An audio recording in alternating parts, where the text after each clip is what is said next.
that Thanks. Wow. you're, you're welcome. Yeah, there's her. So welcome to our podcast. We have been planning this out for almost half a year, and we're finally doing it. Yeah, we've been talking about this since 2018. Done Yeah, anything. but we never had a name. We never knew like where we're gonna go with it, and then Mm-hmm. now that I'm a little more seasoned and You make it sound like you had seasoning on you. you're dumb. I Now that I have more knowledge in the VTubing, just a little bit, we could probably pull this off. Okay. I guess so. I guess as long as you don't do Remember, acrobatics tricks. I mean, remember when we did our like first ones? It was like on the PS4, and then the other one was like when we were talking about that one movie, the Fuse movie that we were live streaming from Amazon. That was like when Twitch was just starting out to like do watch parties.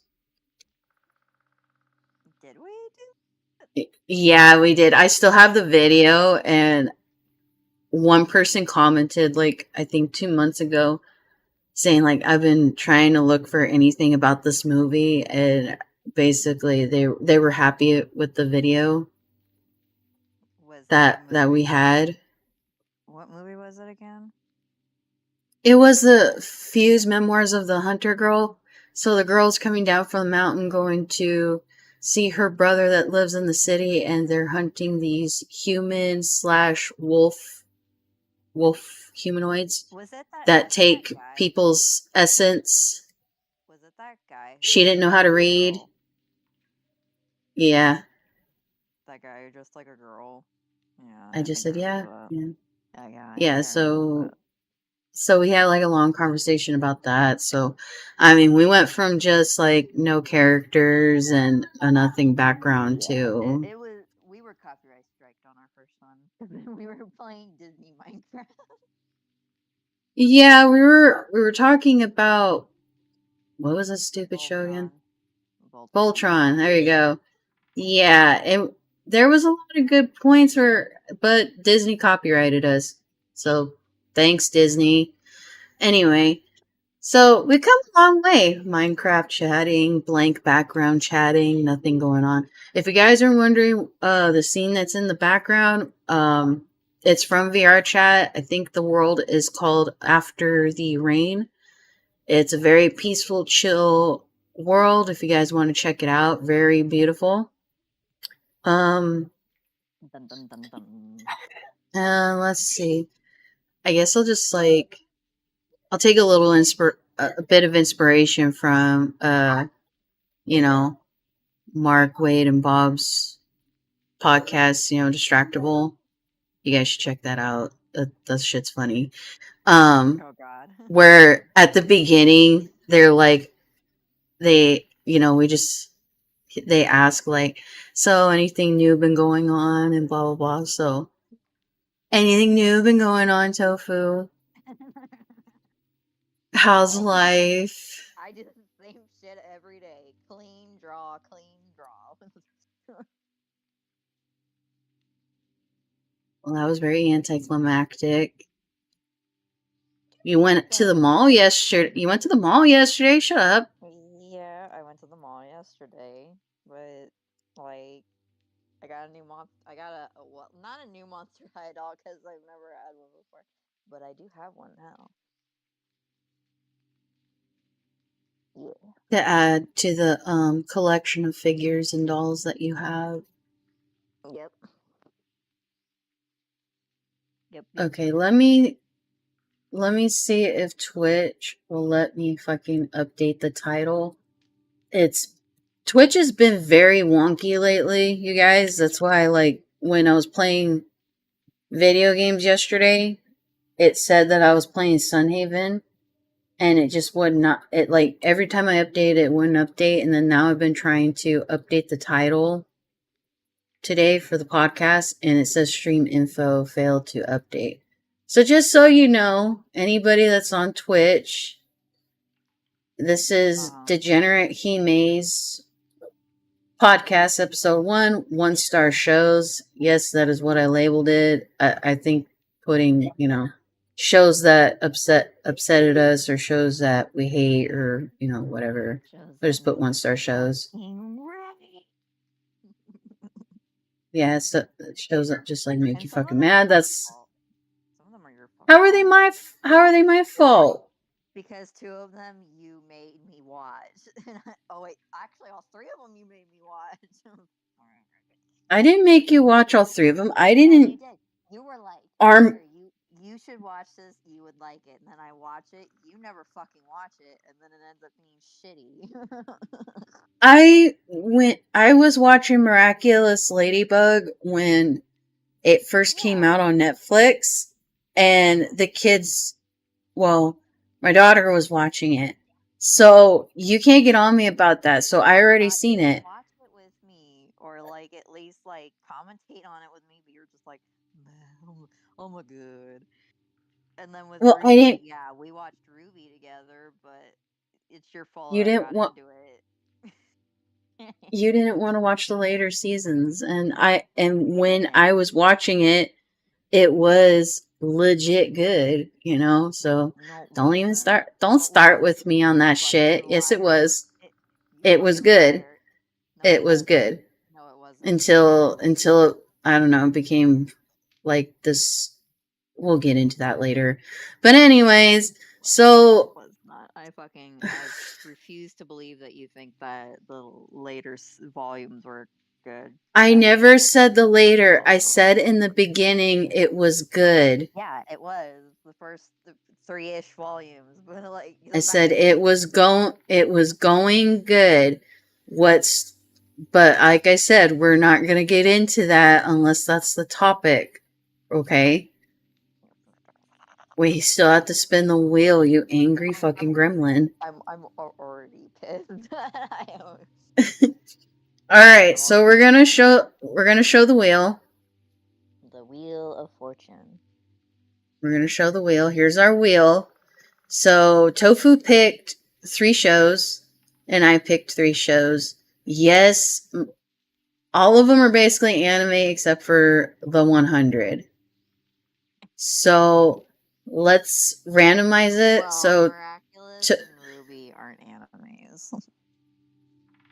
They're not far off from that genre. But anyway, so give me 3,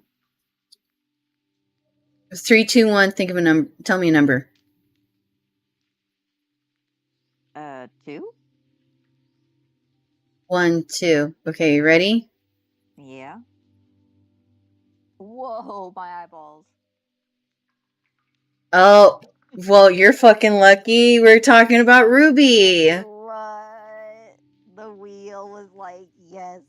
The anger, even though, like, okay, RWBY is tamer in my anger than Miraculous. So maybe the good one. Okay. Let's bring it back and let's first talk about like what the show's about. So you try to give a brief summary of what the show's about before we start getting pissy, all right? Okay. So go. RWBY is about people who have semblances, which are like kind of like magic, and they fight the Grimm, which are monsters that kill people, obviously. And there's an evil lady who I don't think she made them per se, but she controls them kind of.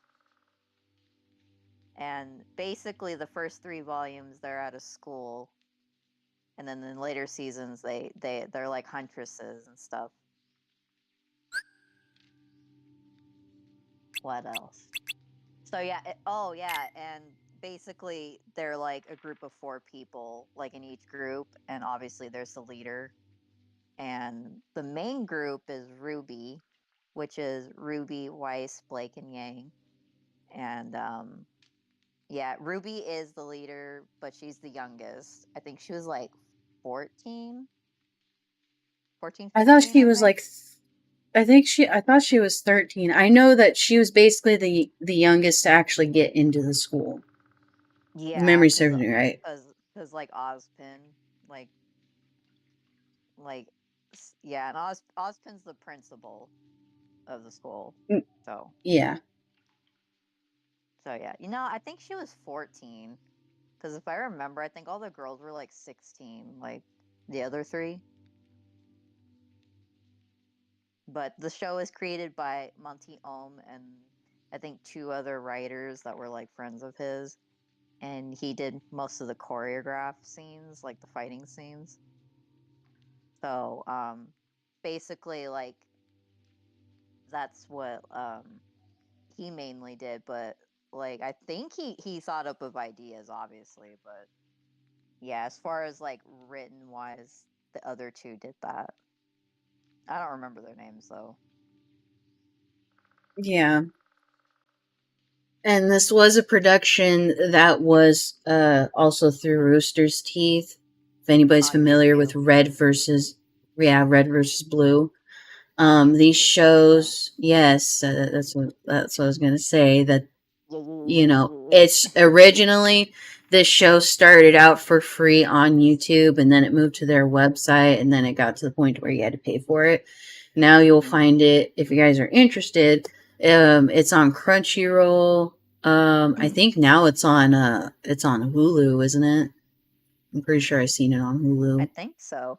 But they recently have an anime adaptation for it, which is its own thing.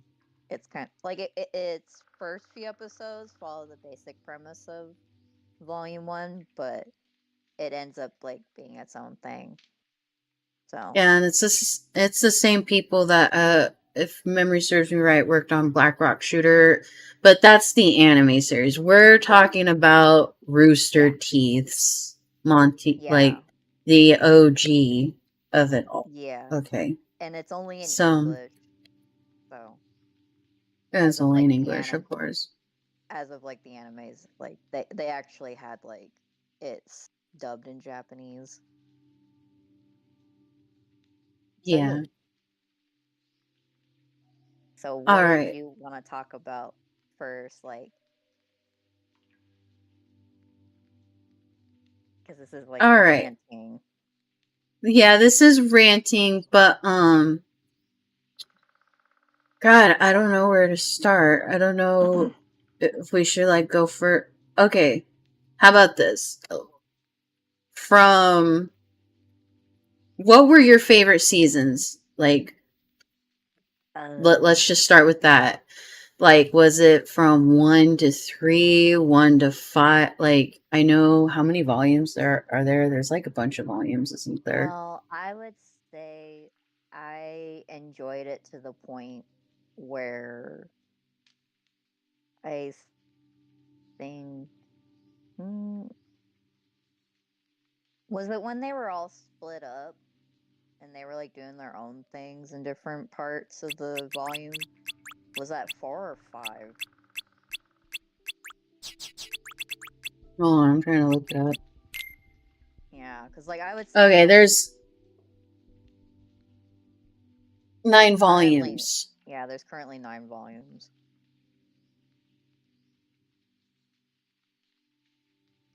So yeah, I would say like I think 1 through 4, maybe. Okay, so would you say that you liked it to the point where um basically uh let's see, when Ruby starts to leave and then John and his group end up leaving with her, Yeah, and they then form a Yang team. is spoilers ahead, you guys, if you haven't seen it. And Yang is basically going through PTSD and other things at home with her dad after Ruby pretty much left to try to get to the bottom of everything. Yeah, um Weiss was at the Schneed mansion, and then Blake was at the island for Faunus's with yeah. Sung Wukong. Yes, Sun, the Uh, beautiful man. Oh, I love Sun. His personality is like The best. amazing. So, all right, let's talk about what. Okay, what are your least favorite seasons then? I would say probably 8 and 9. So like the current season that came out, and then like obviously before that. So, what? Okay, first off, what did you like about the show? Like, what? I knew that I recommended it to you because I genuinely thought you would like it, so that's why I told you about it and I recommended it to you. hmm And um, and that's why I recommended it to you. So we'll just start with what you like first, and then we'll go down the shitstorm of what you didn't like. Uh, um, let's see. Well, as I've gotten older, I've come to appreciate more fight scenes. Obviously, I've always enjoyed them, but especially so with weapons now that I draw them more. So Mm-hmm. I especially liked Ruby in the opening scene because I love scythes, and not many people have scythes as a main weapon, especially for the main character. And that's what I liked. I also like the premise of like it being a team of four, and like how each weapon had like a gun implemented into it. Because like that's what you were telling me. You're like all the weapons have a gun implemented into it. And I'm like, oh really? Well, I would say except for Weiss. Weiss was more of Yeah, she had a because very hers, elegant weapon. yeah, because hers is like dust, and plus her weapon is based off of a fencing, like a fencing sword. So I guess it kind of makes sense Yeah, that there wouldn't be a gun in it because it's a pretty thin sword to begin with, anyway. yeah, pretty much. But I also like the comedy because that's what me and you would like laugh about most of the time, especially because that's why I like the first like 2, 3 volumes. Because you first showed me the what was it, the food fight scene, and I still love that, and I still watch it sometimes when I get bored. Yeah, that scene right there will always be my favorite scene of Ruby. It shows just like the comedy that is in the show. It shows how like it was Beautiful, but wholesome, carefree, mischievous, and how like they really but got into like the animation part of it, even that's though it was just like for fun. but that's the thing. It was like beautiful in the sense of like how different they use different food items, like how Nora used a metal pole with a fucking watermelon and she's smashing everyone with it, and then how Yang had like the turkey as like her gauntlet, or how And Peter then used bread. yeah, and then freaking Weiss was using a swordfish, and then what's oh Blake, she was using sausage links. Mm-hmm. I don't think Ruby was using anything per se. I don't really remember her using anything. Um hmm, I think you she know was what? mostly That you just do have a point. I think I she don't was just think she mostly did. like she was mostly using her semblance, which is apparently speed. So Hmm. that's what she was doing. She was mostly running around and like throwing food, but I don't really actively remember her like using a food as a weapon like how the others were. Okay. So, and then what do you like about the story when you first started watching it? I liked the premise of huntresses and hunters like battling the Grimm, and how Grimms were based off of like sort of different animals and folklore. Mainly like later on they were based off of folklore, but um it was the mystery of like what could the story be about like eventually. Because Yeah, like I there's nothing wrong with a school setting before a story, but yeah. Done right, done it has to be done right.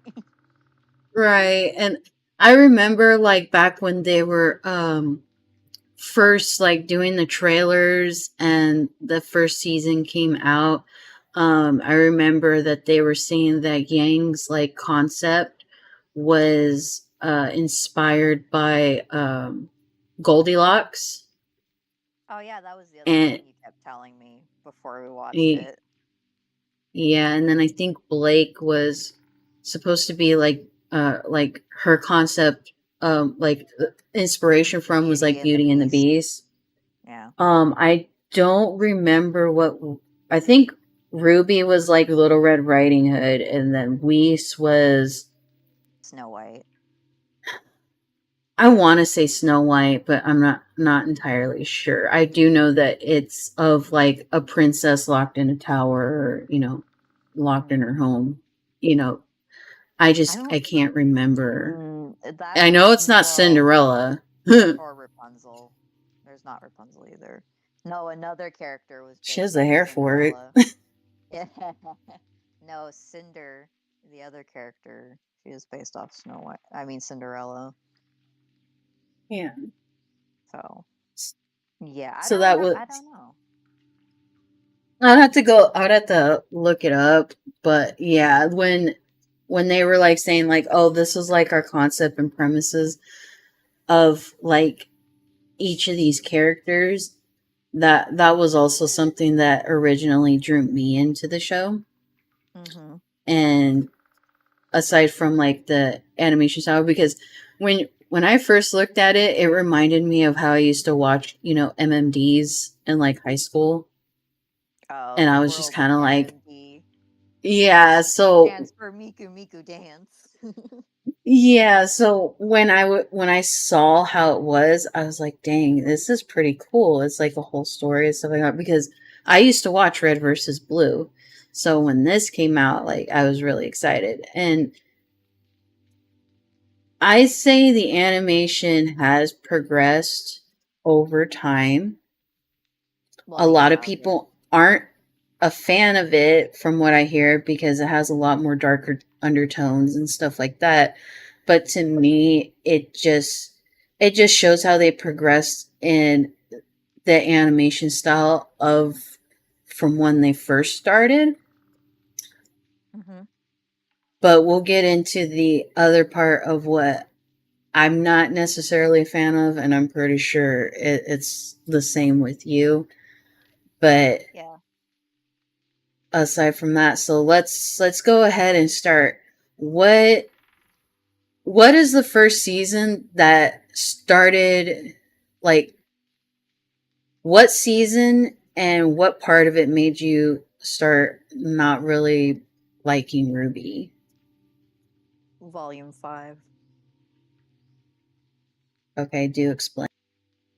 So during Volume 5, which is during the start of when you start to find out more about the I guess you would say principal of the school, Ozpin. Basically, he's a guy who got brought back to life by his, ex-lover, and he possesses a body like when the other one, like die when he dies in the other body, basically. So basically they found, if I remember, there's these like four different relics, and it was like the kind of like the lantern thing. And during the flashback, like he was afraid to show the people that they were with, which is Ruby's team, the Juniper team, and like Crow. Basically, like basically he was afraid that if they knew the truth, they would see this whole like sort of journey and like how they got in life as like pointless. And yeah, that's pretty much what happened. They were pissed. They're like, "Oh, this is hopeless." And like and then when they got eventually got to Atlas, which is where they were trying to go to after getting like a few of the relics, they started lying and not telling the truth about like what happened and what they learned instead of repeating mistakes of the past. And that just started pissing me off because I'm like, you just fucking proved him right. I'm like I wouldn't want to share it with fucking with you either. You know, like if I was a character in RWBY, like I was like if I was a character in RWBY and I was a part of one of the teams, yeah, I'd sit there and be like, I agree with them. I wouldn't want to tell you guys either because look at you guys, like you're fucking up. Yeah, pretty much. I mean, like, I could see how it was, like, no pun intended, grim. Uh, Yeah. like a grim situation, but Mm-hmm. Ozpin had been taking all that time to try to find a way to prevent and resolve, you know, what his That whole basically thing, crazy ex lover caused, which is and Salem, by the way, which is Salem, the main villain. Yeah. and with that, like, it's hard not to like, I'm not saying simp, but sympathize. Like, I really do, because Mm-hmm. yeah, they all pretty much gave up, and then Like instead of, immediately. yeah, like, I think Crow took it the worst, though. He took it the Well, yeah, worst. because he punched Ozpin, which, by the way, there was a new character, Oscar, and he ended up, because like the other body Ozpin was in, he died. So he's an Oscar now. And yeah, basically, basically, Crow punched a 13-year-old. So yeah, there's that. And yeah, Yeah, after that, Ozpin, like, I still don't think Ozpin has like showed up since then because I don't really recall unless he did in like volume 8, and I just don't like I didn't see that. But yeah, he hasn't made an appearance since then, and I don't blame him because, like I said, they're fucking idiots. yeah. Like, hold on, I think I made a Tumblr post about this, and I actually had like a few people agree with me. Let me see if I can Hmm. find it. Um, let's see. Yeah, this was like back in like 2019 because that's when that volume was airing.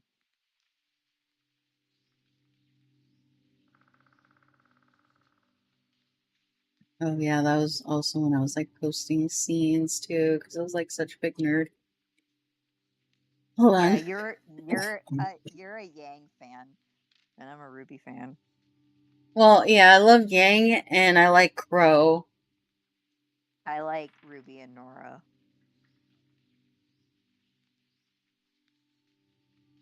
Nora, I love Nora too. Yeah, because she's like, I'm queen of the castle. Pretty much. Or when she was Remember all like, when?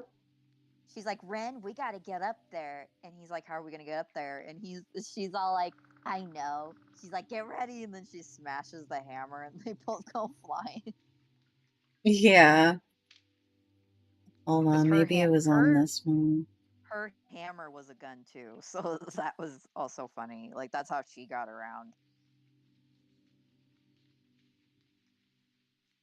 That's the cool thing about the guns too, is that they were able to shoot them and they would like fly a little bit.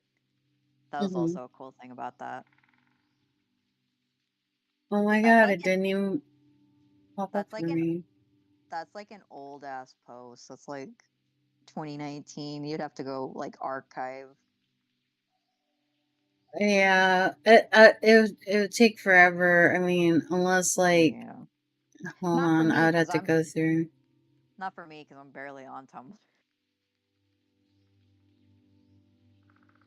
Last time I liked something was like in 2020, so like, and I made the account in 2018, so I wouldn't have to go back far.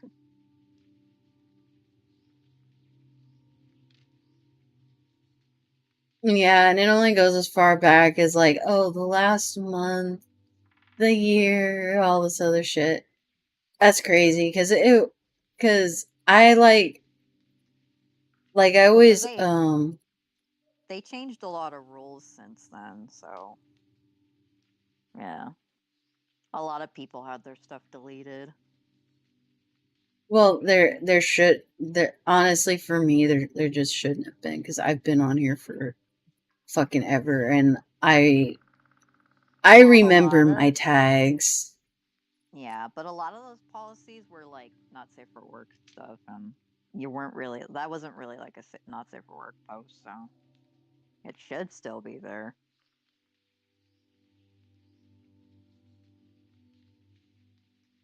Did you want me to talk about something else while you look?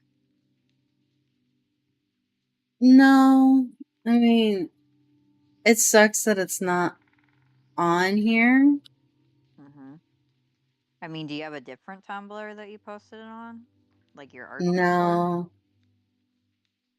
no, this is where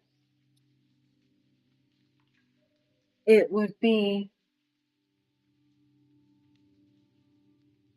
Oh well, rage quit is. Like I'm I chewing know on I it. went.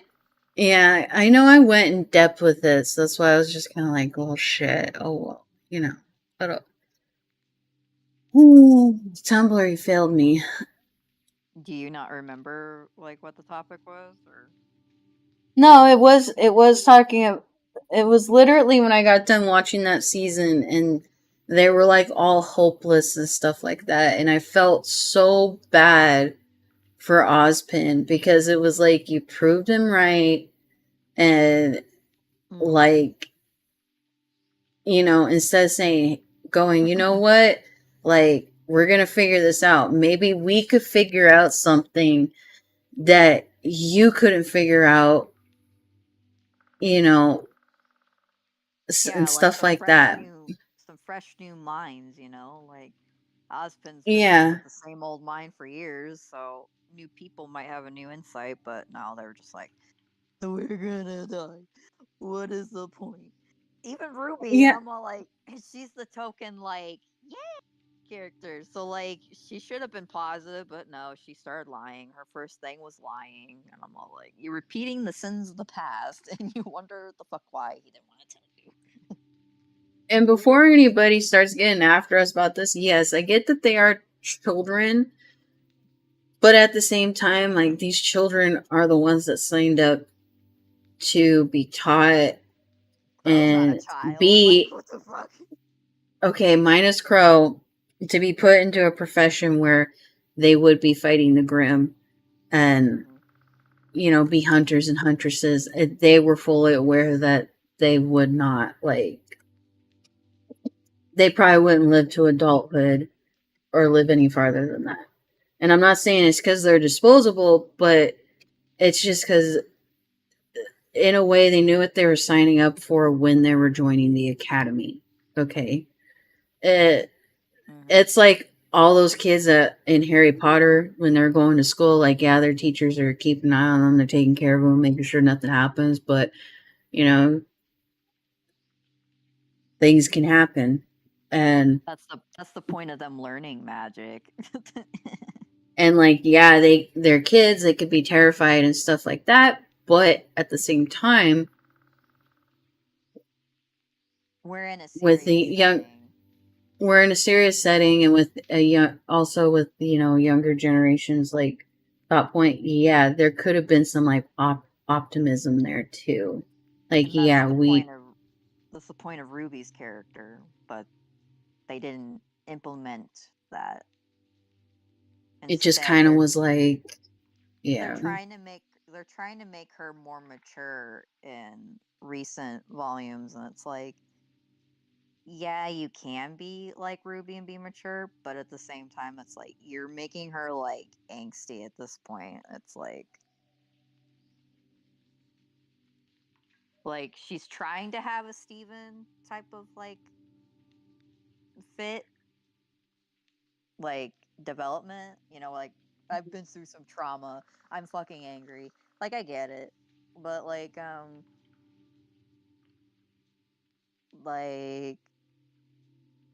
dude. Now's not the time.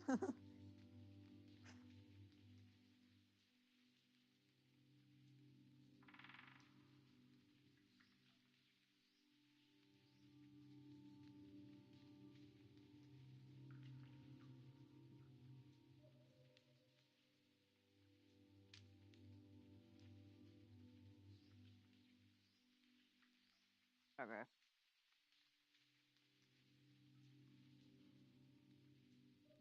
Okay, so that was the first part of it. What further caused this to go downhill for you? Let me see. Let me think. Let me like genuinely think about that. Hmm. Let's see. Okay, so volume 6 was um I did watch a review on it, so it's not like I don't really know what happened, but at the same time I'm a little confused because a majority of it was just them like having a sort of like off thing about like this newer character, and she's based off of Robin Hood. I guess people were stealing and shit. Some crap like that. And then like Okay. Ren had to like use his semblance to like make sure like they weren't sensed where they were at. It was really weird. Kind of a blur.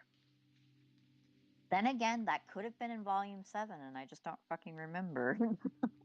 But yeah, 6 and 7 were kind of a blur for me. But it was just like, oh, here's a new team, and that team was like a part of the Atlas like army type thing, and like they were focusing on them instead of like the actual team RWBY. So even they commented like, oh, we should have called the show like Atlas, or not Atlas, but like what's the name of the world called again, like in RWBY? I don't remember. Hold on. Yeah, like the name of the world like it's set in, they should have just called it that, because at this point it's not even about like the team of RWBY. It's about everyone. And it's all like, well, if that was the case, then you should have said that from the beginning. Like, because now Oh, you're it's just called like, The Four Kingdoms of Remnant. yeah, they said we should have just called it Remnant. And I'm all like, yeah, but the point of the series was the team of 4 girls, RWBY. And like, I'm like, okay. And I'm like, I don't care about these random army people. I don't care about Robin.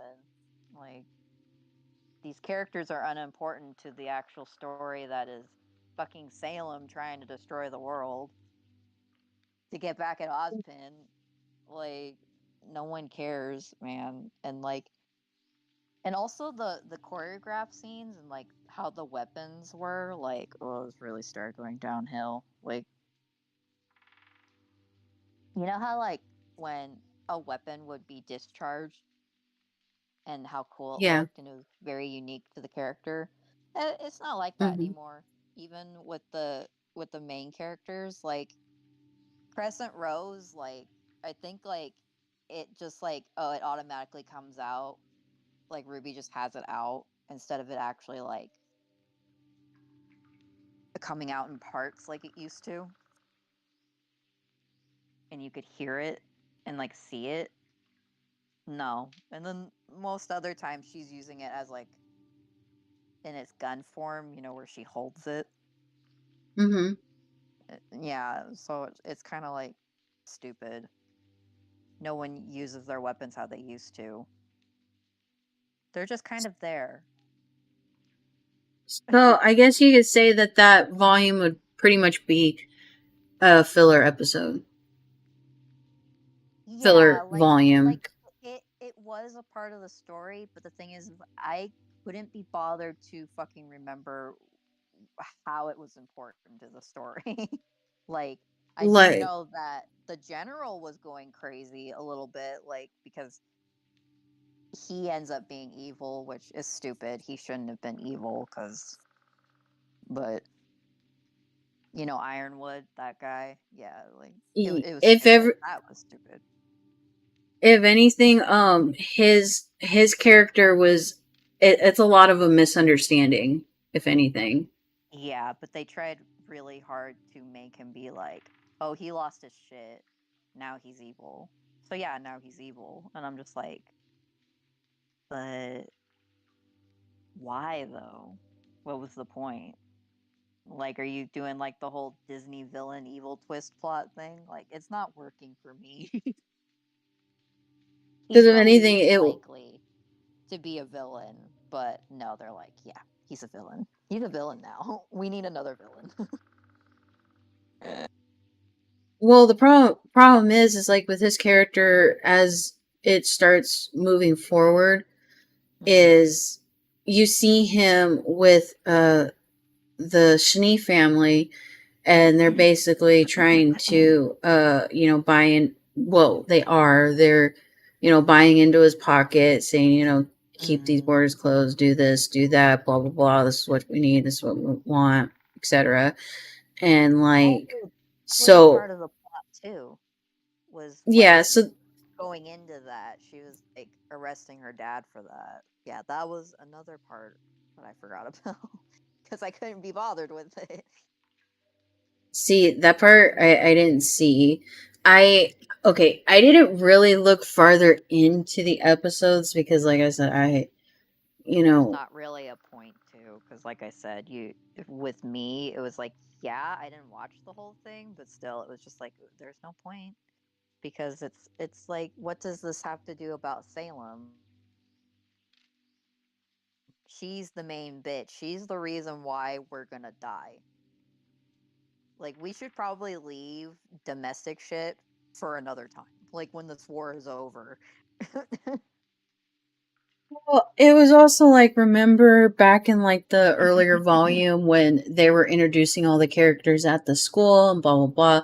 There was like some people that were actually, kind of like, God, what is with like this filler stuff? It's about Ruby. Why are we learning about all the characters? We're mostly viewing the other characters other than the initial team we're supposed to be viewing.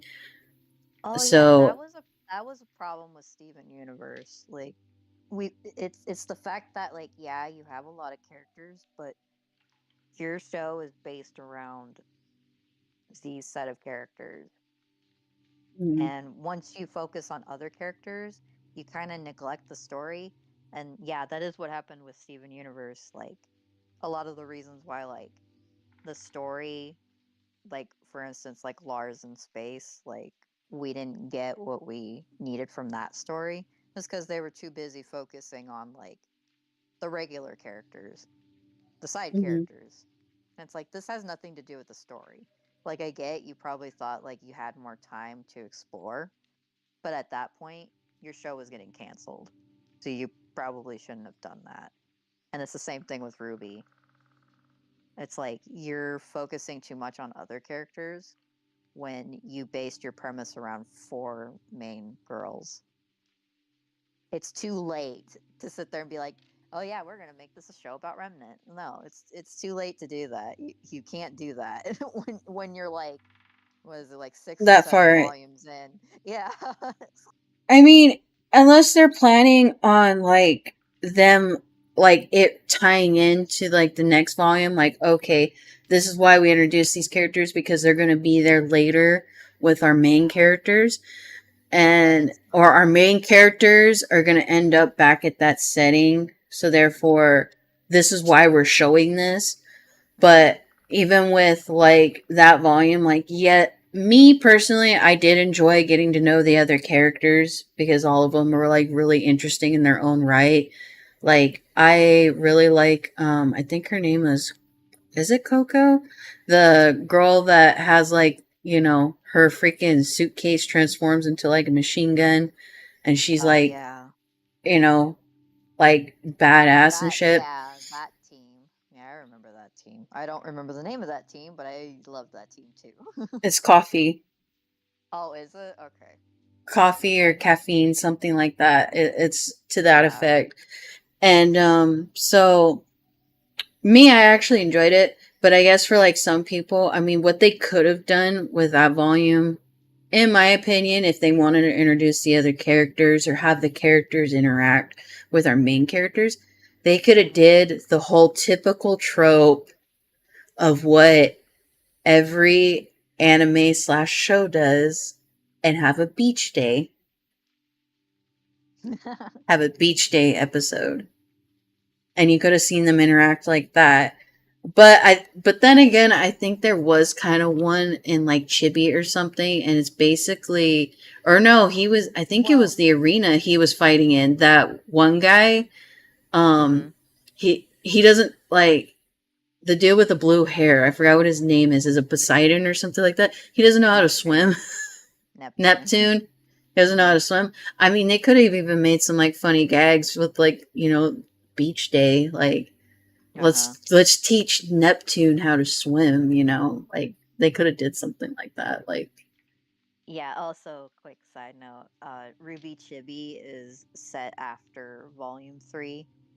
Like they kind of do like the whole nope, Pyrrha didn't die. Nope, she's still here. And then they just do a bunch of random shit. So yeah, it's that spaced didn't after volume happen. 3.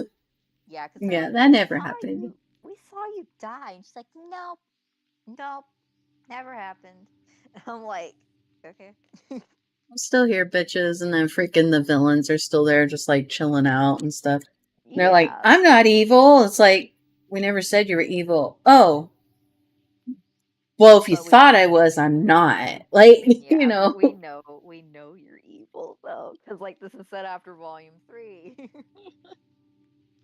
pretty much. Okay, so what was another thing that made you start to like dislike it even more? Well, obviously, what is more anger inducing is hmm. Okay, should we go into like we should probably talk about like a few things that happened as far as the side, like maybe shipping and stuff. Oh yeah, let's get into Just a short. shipping. Let's it's just a short segment because it kind of peers into the whole like the thing I hate the most, and I do like shipping. I don't care who you ship, just as long as it's not weird. But if it's forced, that's what really pisses me off because there's no point in it being a thing if they're not chemistrily good for each other. And it's too confusing when there's too many ships. So, you know, so what ship do you want to what ship do you want me to talk about? Because I've been in this a bit more, you know.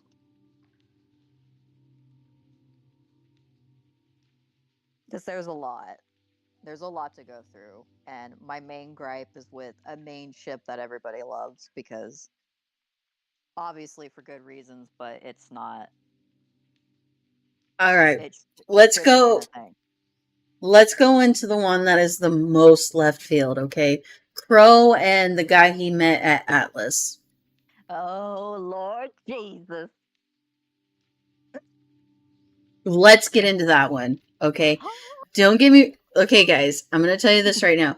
I have nothing against like love is love, etc., etc. Same thing as Tofu said. You ship who you want to ship, just as As long long as as it's it's not not weird. inappropriate and Or it's not wait, weird. You or know, it makes sense. we need ships to make sense because they don't Okay. fucking make sense. Okay, because I'll give you the perfect example. All right, like Mhm. I love Bleach. Okay, one of my ships, and Oh it's very Lord. and this is a very few small community of people who ship these two. Okay, is Espera number 13. Okay, with Orihime. All right, I'm in that category. Oh Okay, my and I god. have Here we my go. reasons for it. Here we go. Well, okay, okay. Here we The go. whole Here we go. like, yes, their interactions Mm-hmm. were minor, all right, and they weren't like Mm-hmm. as in depth as if like the shipping for you know Rukia and Ishigo or Hime and Ishigo. But it's just the fact Mitsuko and that like, Orihime should have not been a thing. I'm sorry. She's fucking useless. Like, it's like Sakura and Naruto. I can't. I can't. well, anyway, I have my reasonings for those. We can go into it another time.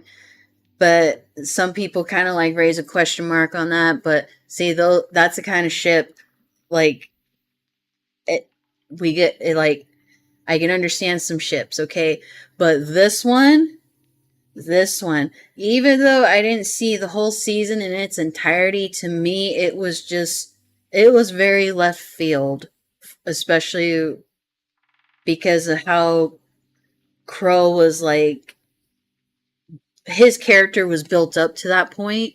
It just it didn't make sense to me. So go ahead, Tofu, just Do get I it. get the floor? Do I get the floor? You get the I'm just playing. floor. Floor I is get the yours. floor. I am the You get the queen. talking stick. I get the. I get the talk. Ooh. Okay. Here we go. Here we go.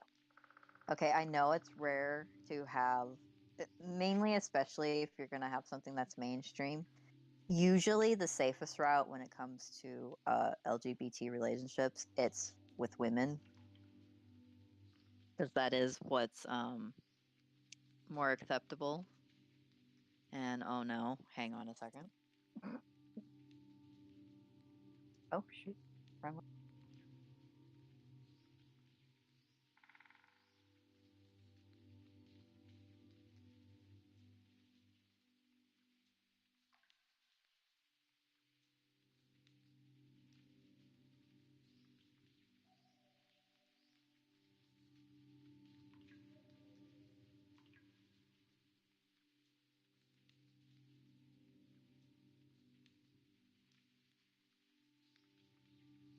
Okay. What were we talking about? Rose ship with the guy with that Atlas. Okay. Um, with that, okay. The safest route is usually with with girls, right? Because most people won't be up in arms about that because of the whole like, gender norms and shit like that. So when you see a male shipping and it's actually like there, I can get like it's your precious baby because people will be up in arms about it. But, and I say but, this ship had no business being a thing.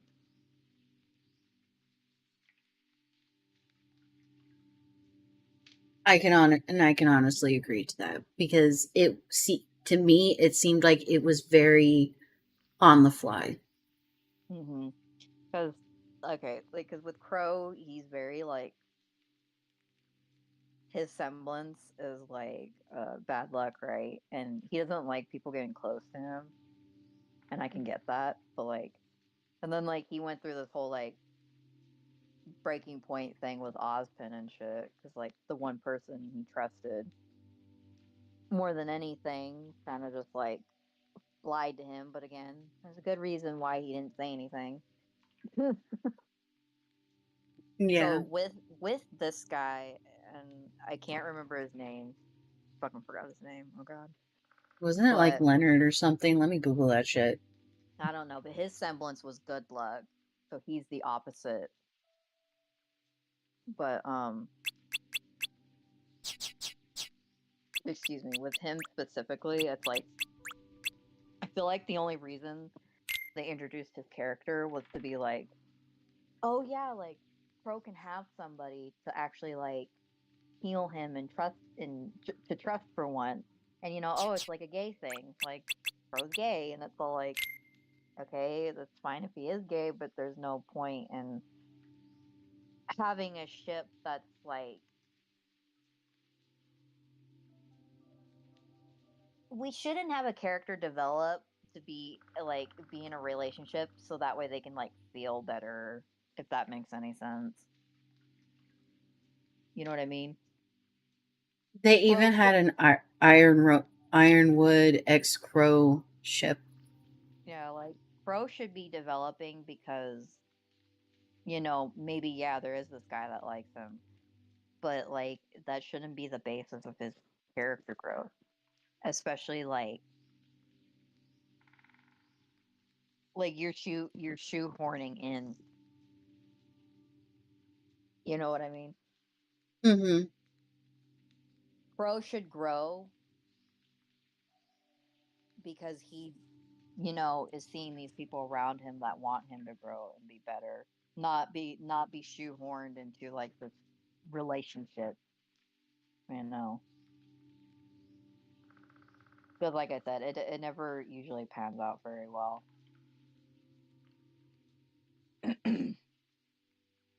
And it didn't because the spoiler alert, the guy ends up dying. So what are you teaching us that like Crow, because he was more happier in that volume, but you took that and you killed him off. So are we going back to like square one, which is kind of what happened because like in volume 8, I'll just say it Oh, because it's another spoiler. The his kids name end up is going in. Clover. Okay, yeah, Clover. I was like gonna say I'm like it's something generic and like simple. I forgot, but Well, yeah, as I'm reading this, it's making it sound like it says the two ended up forming a friendly, albeit professional relationship. So basically, to that's all. summarize, to summarize this, it says Crow found it crazy that he met someone that was a generally good person. So, despite Clover's orders to arrest Crow, the veteran huntsman still held enough respect and loyalty to Clover to cry out in anguish when Tyrain murdered the Ace Ops leader. So, it's saying like this was never like really a ship. I know, but there's like a lot of scenes where like you can make it like seem like they were trying to like shoehorn in a ship because like I'm not saying two guys can't like hug, but you know how Yeah. people are gonna see that. They're gonna be like, "Oh, they're gay," because like men can't hug. They're gay. Men can't hug, and it's like men can hug and not be gay, but it's like with a show like RWBY, it's like, and like I said, they shoehorned in another ship before that's LGBT, and it shouldn't have been a thing because for certain reasons, not because it's a gay thing, And obviously. it, yeah, and I mean, and I guess I can understand that as someone who likes to see scenes and clips and stuff like Hmm. that. Um, because me, I enjoy spoilers. All right, I do like spoilers. That's the only way that I can like fully bring myself into a show or to feel I guess you can say content with what I've Uh-huh. seen to the point to where I don't have to see it in its entirety. Not saying that like um you shouldn't go watch it or anything like that. Like Hmm. it is something I do plan to eventually watch, but it just adds as like a sedative for me to go see it. But there are times where like minus Ruby and some other shows where they kind of surprise me. I'm one of those where like if I see something and I see where a pattern's starting to line, then I'm like, I think I just figured out this show. And then after I get done watching it, then I'm like, yeah, that's pretty much the premise that I figured out. So sometimes I don't Hmm. really go see the whole show. But with Ruby, since it's just kind of going a little bit everywhere, I can't really predict how it's That's the thing. gonna That's the thing. You have it's how like it's you have gonna no. pan out. Hmm. Oh, can But you mute going for a minute? Can you mute for a minute? Sorry. What happened with Dad?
Ready?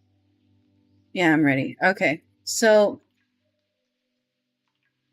ready to go on to the well, I was did I circle back on what I was trying to say? Let's see. Nah, it's That pretty just like it's okay to like when you have LGBT ships, I know it's like you want to protect them at all costs, but it's like I said, when a ship isn't like making sense or like they're shoehorning it in because they want to be like woke or whatever, it's not like there's no point to it. And yeah, like that's another thing about like men. Like you shouldn't like just because men are caring about each other doesn't mean that they're gay. yeah, You know what I because like I mean? said, like I read Men in the can wiki, cry. Men can cry. Men can have like close bond friendships like girls do and hug and like hang out and shit. Like, because then we're just putting like, stereotypes on men, and expectations for them. 'Cause a lot of them are unhealthy. So, yeah, like when those two hugged, I know that there are people out there who were like, oh my God, ship them.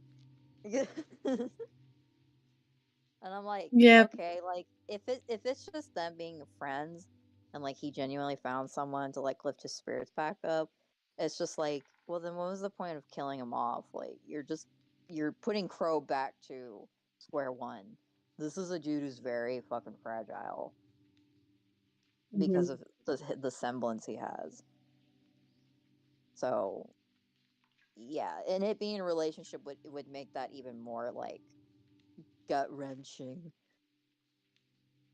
and like wouldn't like progress his character. It would just put him back. You're basically, she's trying to say they've caused him to regress more Yeah, than when he was already anything. at rock bottom,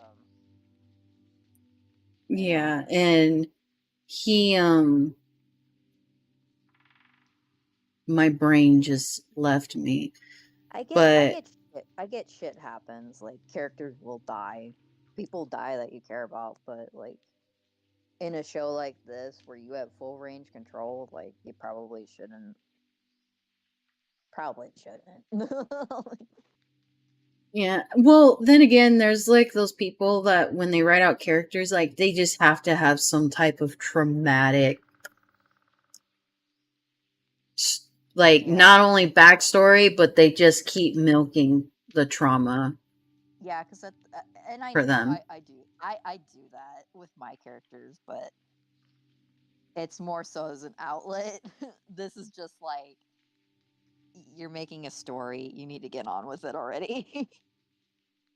Yeah, like let's have Crow character develop a little bit. Let's give him, Yeah, because let's give him something good. unless that repeated trauma leads to something good at the end, or like, oh my god, bombastic character development, you probably shouldn't be doing it Hmm. because Okay, okay, nothing came from it. yeah, okay. Next ship, next Okay, ship. okay, Are you ready? You're ready. You're ready. maybe, This maybe, one, this one to me was on left field for me too. Okay, okay, Weiss and Ruby.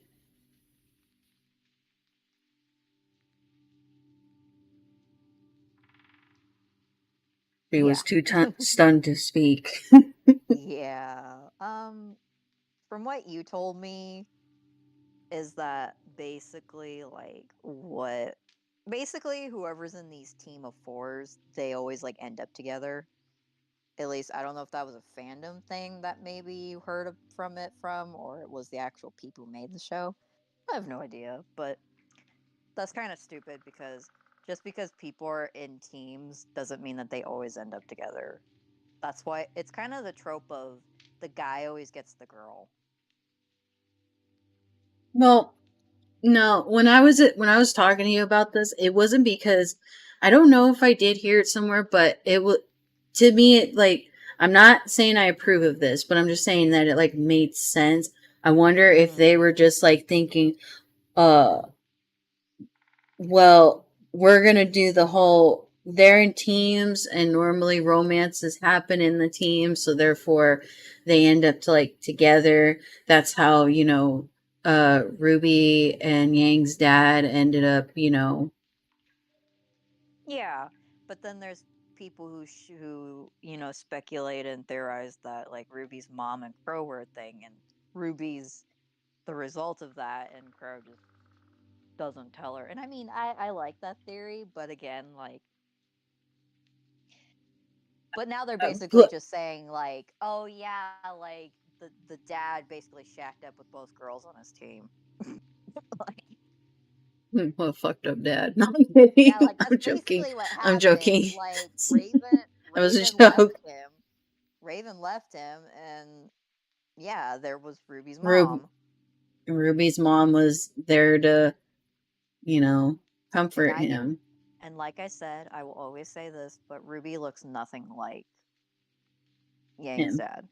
Yeah, like and there's always characteristics of both parents. I get that there's a kid who will look like one, but Mm-hmm. Ruby legitimately does not look anything like Yang's dad. So, Yeah, I mean, I'm still going with the theory that Crow is actually Ruby's dad. It's just mhm. because of his semblance.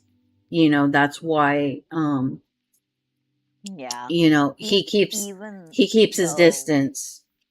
yeah, even though they've said themselves like, "Oh no, like he's not." And it's like again, Like you could, Bitch, it's it would have Allison made Jade. sense to the story. Yeah, and it's like you could have at least had her have like maybe his skin tone, but like, Maybe it's the but again, personality because she does have the bubbly personality of her dad.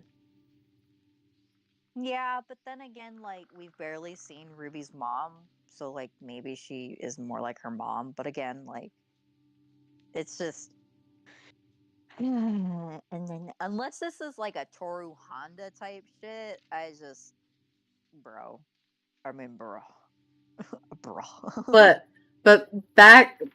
back on track. yeah. Weiss and Ruby. Weiss and Ruby. I know I say Weiss, but Weiss and Ruby. Um, it's better as a friendship because Weiss, like, because where she grew up and the people she grew up around, she was very snobbish and even racist a bit because, you know, the whole faunus thing at some point. Mm-hmm. But not anymore. That was like after volume 2. But Ruby was sort of like the opposite, polar opposite to her, and like Ruby was there to be like the catalyst of her development and like her opening up more to her team. And that's why I like Mm-hmm. Weiss in later volumes, and why she is like my favorite character as far as developmental wise, because like she's beautiful now in character like summaries. Oh But as yeah, far as a yeah. as as far as a ship, no. Like Ruby to me is like she's just more of that friend who like, Supportive. yeah, and Very developed supportive. her, yeah, and developed her into, because like they both had a gripe, like she had a gripe with Ruby because she wanted to be leader of the team, but then Mm-hmm. she came to accept Ruby as being later, and then they had their moments that they shared. So yeah, it's better as a friendship, not as a Mm-hmm. ship, because Yeah, nothing, that's what. Go ahead. Sorry. no, I was just saying nothing indicates like um a relationship. It's Yeah, just a because friendship. to me, like, um, how do I say this?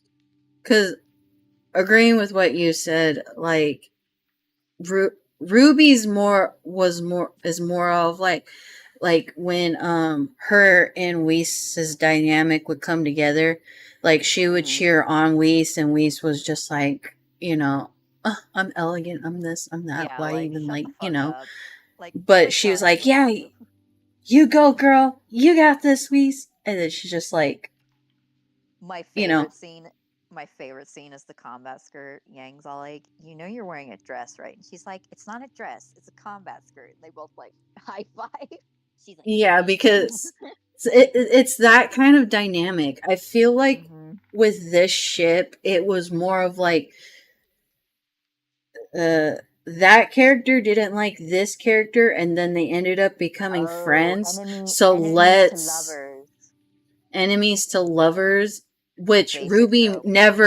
never made her an enemy though. If Yeah, it anything, was she just was white. like, I want to make friends. Well, I'm Ruby I'm was bubbly. I'm terrified. optimistic. Yeah.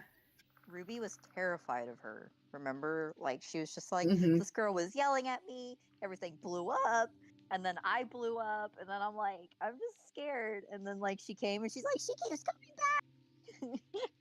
She keeps going Yeah, back. because she went to Yang's arms and she's like, she just keeps coming back. She's yelling at me again. Pretty much, and like that's why like that's why I their ship, it doesn't make sense to me. Like Yeah, if because if people want to go down with that ship and stuff, that's completely fine. But to me, I do not see a point with that ship. To me, they're best friends. Ruby is best girl for Weiss, especially for helping her come out of her shell and again being the catalyst to developing her character and everything. It just that's all I see as a basically, friendship there. basically not being a snob. not being narrow-minded, we should say. Yeah, narrow-minded. Yeah, because and it's understandable why she was like that because of the household she grew up in. So, I mean, she was Yeah. practically raised by the butler. Hmm. So, yeah, I get it. But yeah, friendship only, not a ship. like, Yeah, that like, that one quit I only see trying. as a friendship. Don't force writers into making a ship happen because it's stupid. Like you're harassing people at that point. Okay, so what other ship do you want to talk about? Let's see. I'm trying. I can't remember his name. I can't remember his name. Hold on.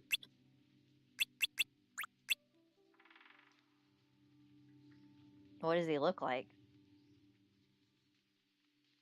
Hold on. Hold on. I'm about to find it right now. Or you mean Ren? Nora and Ren, that ship. I want to talk about that ship. Oh, that ship, that was the whole catalyst, I think, for volume 7, if I remember correctly. Like, It I'll went let you take downhill. I'll let you take the floor with it, but at the same time, like I understand some aspects of it. So go ahead. Okay, the ship basically.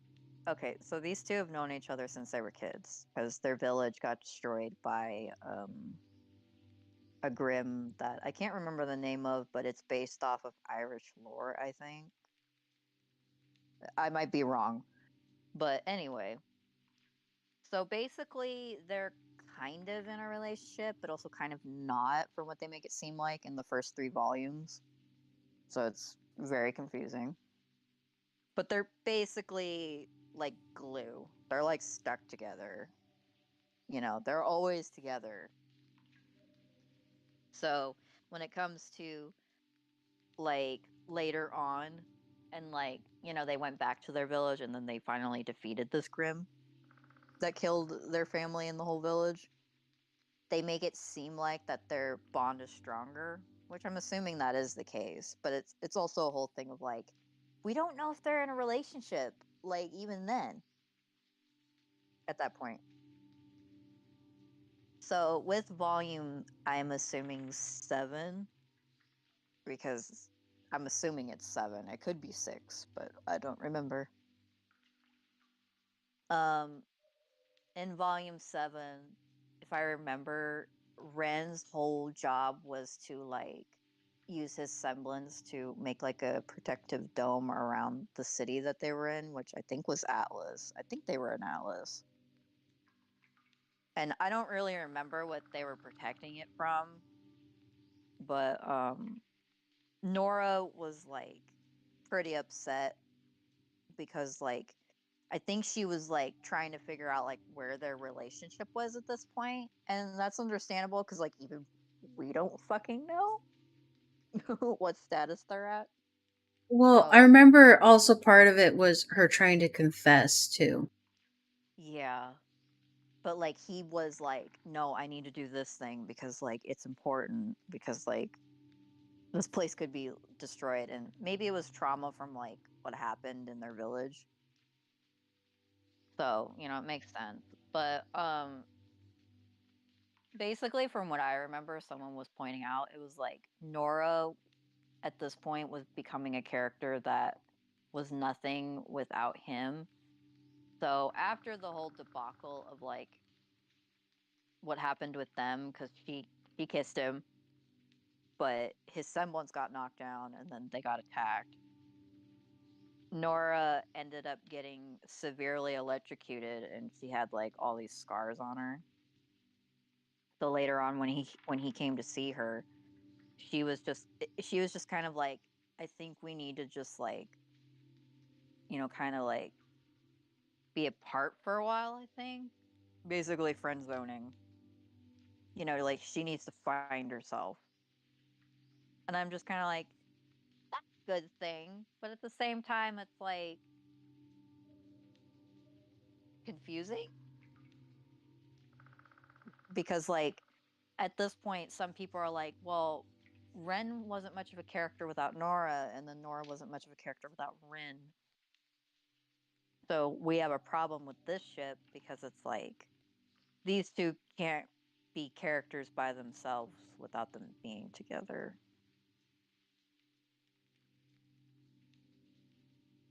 So, well, like, it is a cute ship, but at the same time, it's like when you have two characters who have nothing going for them when they're apart, it's like, hmm, it's like, yeah. Because, like, a perfect example of two people who are always together is like Ruby and Sapphire as Garnet.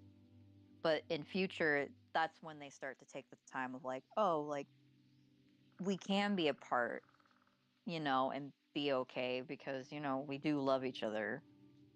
And then they develop as characters separately. But with Nora and Ren, it's like I don't actively remember Ren having much to develop other than him and Yang having a thing. Not like a ship thing, but like Yang was trying to be like, don't be so angry. Like, you need to, like, like trying to snap him out of it and shit. And then, like, Nora was with the other girls at the Schneed Mansion recovering. So, Yeah. Okay, so my opinion with their ship is when they were first introduced, like, okay, I can see a couple. I'm gonna mention my other viewpoint because it's kind of one that I've just kind of assessing it, but just their whole dynamic is, Nora brings out, the best in Ren, and Ren brings out the best in Nora. That's how I Yeah. kind of that's how I've seen it since they were first introduced. Nora's very bubbly. She's very, Mhm. mischievous. She likes to have fun, and Ren is very calm, quiet, and just, and, reserved. But Mhm. he accepts Nora's shenanigans and bubbly personality for all it's worth. Mhm. Now, even though when they did the flashback and he was a child, which granted, yeah, he was a child, he was being shown off as like a crybaby originally, but because of his Mhm. semblance, it kind of taught him that, like, calm and zen, like, okay. And with them being together since what happened to their village, and even before Yeah. then, I think he tried to stick up, like, I think he wanted to stick up for her, but he didn't have the courage to, because if memory served me correctly, she was being bullied in the flashback. Mhm. Because I think she was an orphan already originally. Yeah. But moving forward, he always took care of her, and she always took care of him. From like I said, this is me understanding their dynamic. They've always been together. Mhm. Nothing wrong with that. Yeah. When I saw the scenes for what was going on in Atlas and stuff like that, I could understand that, like, yeah, he was taking what was going on very seriously, because in the back of his mind, yeah, he was probably thinking, like, you know, what might happen here if I'm not focused could could be the same thing that what happened at my village. And Nora, just, because she's always very, like, I'm not saying, like, I don't know if reckless is the word, but just like, Acts I before gotta she talk thinks. about this. I gotta do. Yeah, she acts before she thinks about it. Um, I can see where it was like, I feel like they put her character in a moment of where it was like, where, like I said, you take it like she was being very reckless, and Mhm. they could have talked about it later and stuff, but it's like I guess because of the uncertainty of, like, okay, well, what if something bad happens and something happens to him, and I don't tell him how I feel, you know what I mean? So it's Yeah. like I kind of understand that from another standpoint too, because you're in that series and how things played out. You're not really guaranteed anything, unless you have like plot armor. But Like the four main girls. Yeah. yeah. So, um, with that being said, I think part of me is just kind of like, you know, they could have talked about it later. Another part of me is just kind of like, if Ren would have just taken like a brief time before to talk with her, because normally he is very understanding with her. Um, that would have been great too. But the way that it ended up panning out towards the end, where she's like, okay, I think we need to like kind of separate and stuff. Mhm. And he was like, he understood, and it shows like he was like, I guess, like happy with her decision. I could see where it's like, okay, this is for her to develop and to take the time to like understand herself and find herself a little bit more without Ren. Because you got to remember, these two have been joined at the hip since what?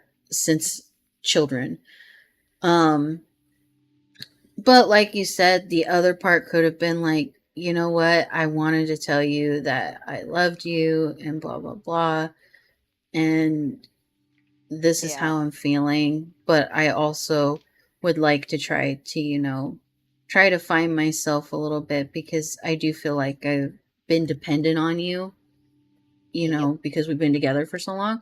You know, it could have also went that way too, because that's probably how she felt. She probably felt like, not in a battling sense, but just like more in an emotional, like comfort sense, like that they're each other's like security blankets. If anything, mostly Nora towards Ren, from what I see. Yeah. But it could go both ways. Um, my other thing is like, you could possibly also like, if you weren't to ship these couple, you can also see like their relationship dynamic almost be like siblings too, in Yeah. a way. And I mean, and I'm surprised that like they didn't go that route either, because that could have been an option too. Yeah. It's like, well, we've been there for each other, we grew up together, like, we're like a brother sister kind of like duo, because of all that we lost. But that was just like the side note of what I was thinking, with how like their personalities were as well, like how their dynamic Mhm. is. But I understand the ship, and again, I understand for Nora wanting to like have a little bit more of like independency, because again, Mhm. you've always, from the time they were introduced all the way up till that point, they've always been together. There's never been a point where they went their separate ways, or you've seen how they are Mhm. by themselves for a long period of time. Mhm. I mean, even their beds were next to each other. Like, Yeah. They were like it. they were joined at the hip. Yeah. Like maybe they. It's the phrase of they've been joined at the hip since birth, but like, not literally. Yeah. So with that being said, I mean, that ship, I'm kind of like, I understand different viewpoints with that ship. Like, it's one that could 100% work out. It's one that is still very plausible, and then there's also like, for some people it's like, well, it's probably more of a sibling dynamic. That part I can even see too. But I hope with that decision that they will follow through with whatever development they decide to go with Nora, and also Ren. I mean, I don't think Yeah. Ren has much character development to develop, because it seemed No, like he not had to really. develop. Yeah, because it seemed like he basically had to develop really fast considering the situation that they were in as children. Hmm. I mean, unless they were to like be like he because when they ended up back at the village and again how things were going on at Atlas and they needed his semblance and stuff, there's trauma there. So unless they were to like, okay, let's address like they addressed the trauma and they resolved it in a way by taking out the thing that took out the village, but you could still tell there's still a wound there. Like there could Yeah. all be like a form of PTSD there. Uh, so there could be a form of a wraparound with that to help him in his development. But again, the way that he had to, grow up real fast because of what happened, Yeah. they might not even go with that. But with Nora, yeah, because again, it the way that they went about it, I hope that they follow through with it. Yeah, because at this point we just been sitting here for nothing. Yeah. Okay, you ready to talk about the next ship? Yeah. Um, I want to say, okay, we're going to talk about this one before we get into the other one. So let's do Blake and Son Goku. Son. Ah, That's the ship best we're going to ship. go into. Best ship. So much development. Very, very good chemistry. Very good. Very good chemistry. Hmm.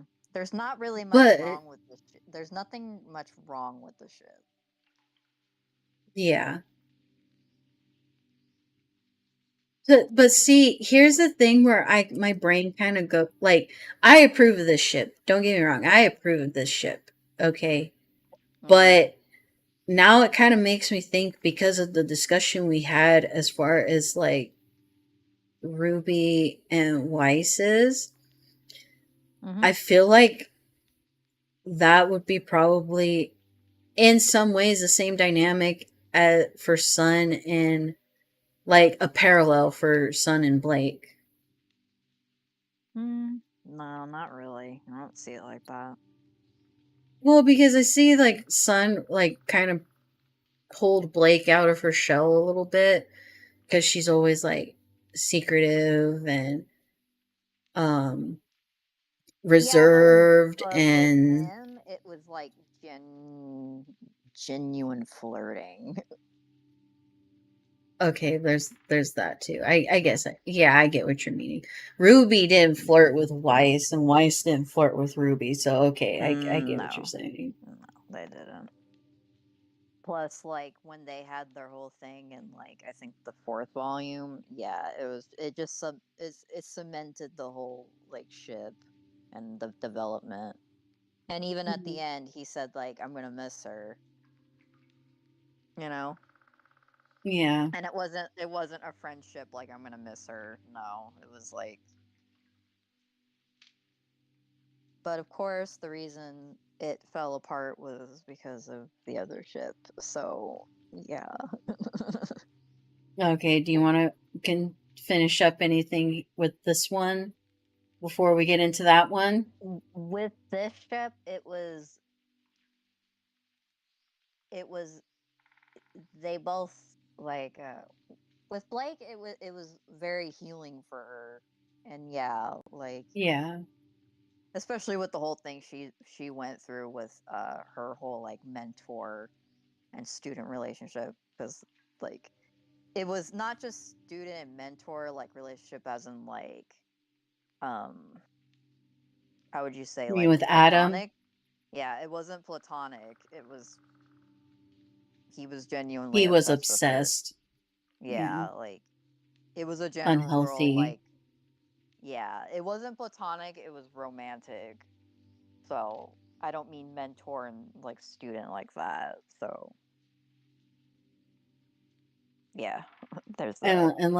And let's not forget about the one girl that was like That stalking was her and always that had a was thing for worse. her, That was even worse when she was because underage.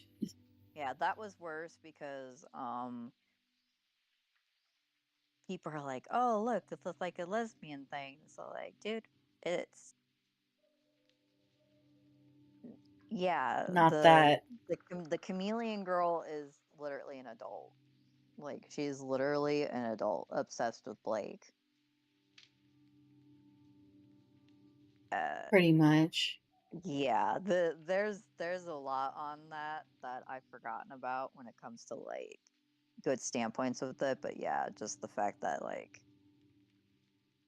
not No, a no, healthy no. relationship to begin with, like with Adam, but Sun was Hmm. pretty much the catalyst of like yeah, there was Of what a good relationship should be. yeah, and they wrote it to be that way. But again, because of this ship and the fan base, that was thrown in the trash. Yeah. So Yep. getting on to the final ship that, because I'm not aware of any other ships, really, to be honest. I mean, Other than Ruby and Oscar, and okay, that's an honorable mention. yeah, that That's an no, honorable mention. that was shoehorned in like during volume. I want to say 7-2, like when Ren and Nora had their old thing. Yeah, like they were babbling and being weird, and it's just like I'm like, first of all, Ruby, he's gonna end up being possessed by your principal. Don't even. And It Oscar, would be he's awkward. yeah. And Oscar, yeah, don't even think about it. Like you two are literally like no, like just stop. Like, Okay, can I be honest? To me, what?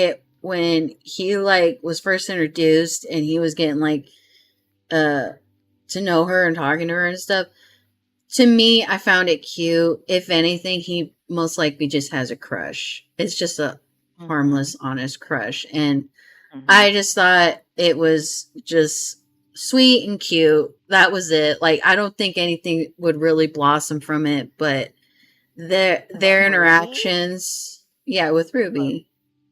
no, but with Ruby, Ruby, it's like it was out of left field when she started babbling like an idiot. It's she always like babbles.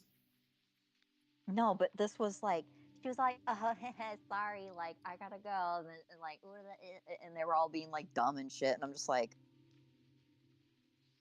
But that's what's how, but what's Ruby, but no, but this was her like they were blushing and being weird, like romantically weird, and I'm just like, dude, Ruby, where did this come from? because Oscar, I get, but I think she knows that like that he's crushing on her, and that's why she got kind of, like, obviously when you hear somebody, like, or you notice or yeah, you feel flattered, and yeah, you get like a little blushy and a little dumb because you don't know how to like interact. I've been there, okay, but the thing is, to me, I just think it was just like a cute, sweet, honest crush. That's all it was. I just find the ship mm, just cute and sweet. That's it, nothing else. I wasn't expecting anything to come of it at all, especially with the whole Ozpin in the, Oscar's brain and shit. that yeah, But that's why again I can't sit there and actively be like, yeah, go for it, Ruby, because like no, he's gonna possess his fucking body one day, because that's what happens. Like then you're going to end up with he, your principal. yeah, yeah, because he will fully take over. Eventually. And Oh, I'm like, okay, to the final ship okay. though, the ship Okay. of So all now, ships, yeah. Okay. Now that we're done with our honorable mention, Blake and Yang.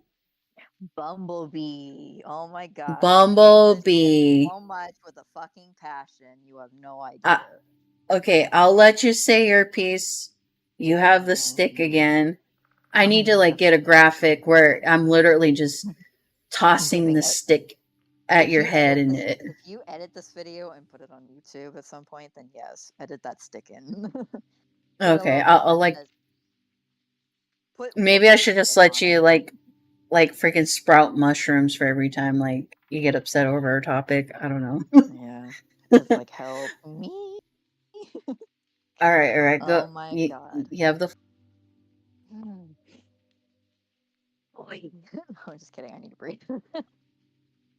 Okay. Blake and Yang.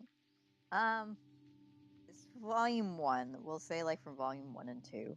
Specifically in the sense of like interactions.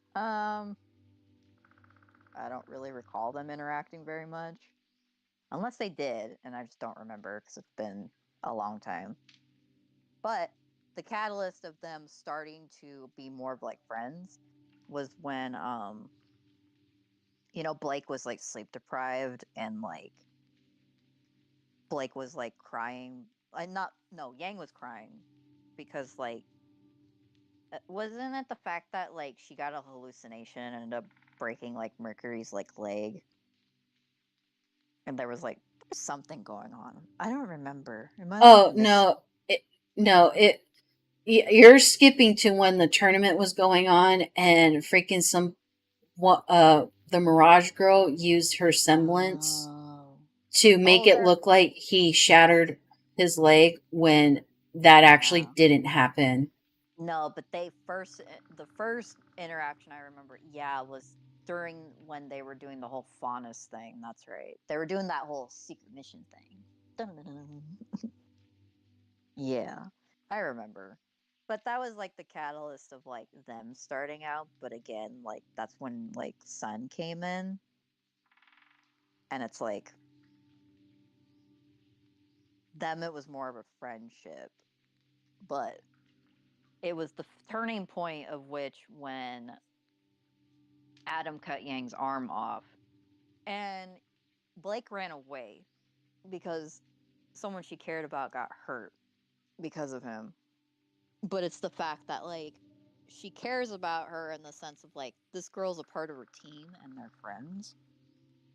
But this was the catalyst for when people started shipping these two together and the show writers were like they went with it because people went shut up about it. They were feeding off of it. Yeah, and if you're a show writer, do not be a people pleaser because then shit just doesn't work out. Because when they met back up, yeah, there was a lot of anger from Yang's side. And here's the thing with Sun specifically, he was almost like rooting, like saying like, "Go talk to her," and I'm just like, "Oh no, are they like misinterpreting his character now and being like?" Oh yeah, he doesn't like her anymore like that. Like I'm like sitting there like help me. But moving forward, I think it was volume 5. Blake feels like really guilty. So she starts helping her a lot throughout like the bullet train. And it was genuinely pissing Yang off because she's like, you left for a while, but now you're like starting to like guiltily help me as if like, I'm disabled and crippled. So that was pissing her off. So then like when Adam came back, um, it was okay. Before I mentioned Adam, it was the fact that like they wanted to protect each other, but at the same time, like they didn't want to be protected. Mainly Yang. She didn't want to be protected by Blake because that was like her whole like PTSD, like specific anger issue was just like she didn't want to be protected because it pissed her off the fact that like she got beat by Adam to begin with. And the other thing is like you got to remember Yang probably has abandonment issues too. And when Yeah, Blake did what she that was another did, reason that she was mad that because triggered. Blake left. Yeah, but that was. I think your mic's off. Uh, no, it's not. Hello? Are you serious? What? Your mic was off. Okay, I was Put muting. it back I on. turned it. Yeah, I turned it on when I went to talk, but I muted myself because my microphone is picking up when I move or when people move. Oh, okay. And I'm Okay. just trying to make sure you're. I'm just making sure so that way like you're not like if you're talking like no one's like talking back. No, I've been paying attention. Like, I'm not Okay. doing Okay. anything to sidetrack Okay. myself, so. Okay. Well, back to what we were talking about. I'm just making sure. Um what topic what part were we on again? You were talking about like yeah, her abandonment issues. Yeah. So, yeah.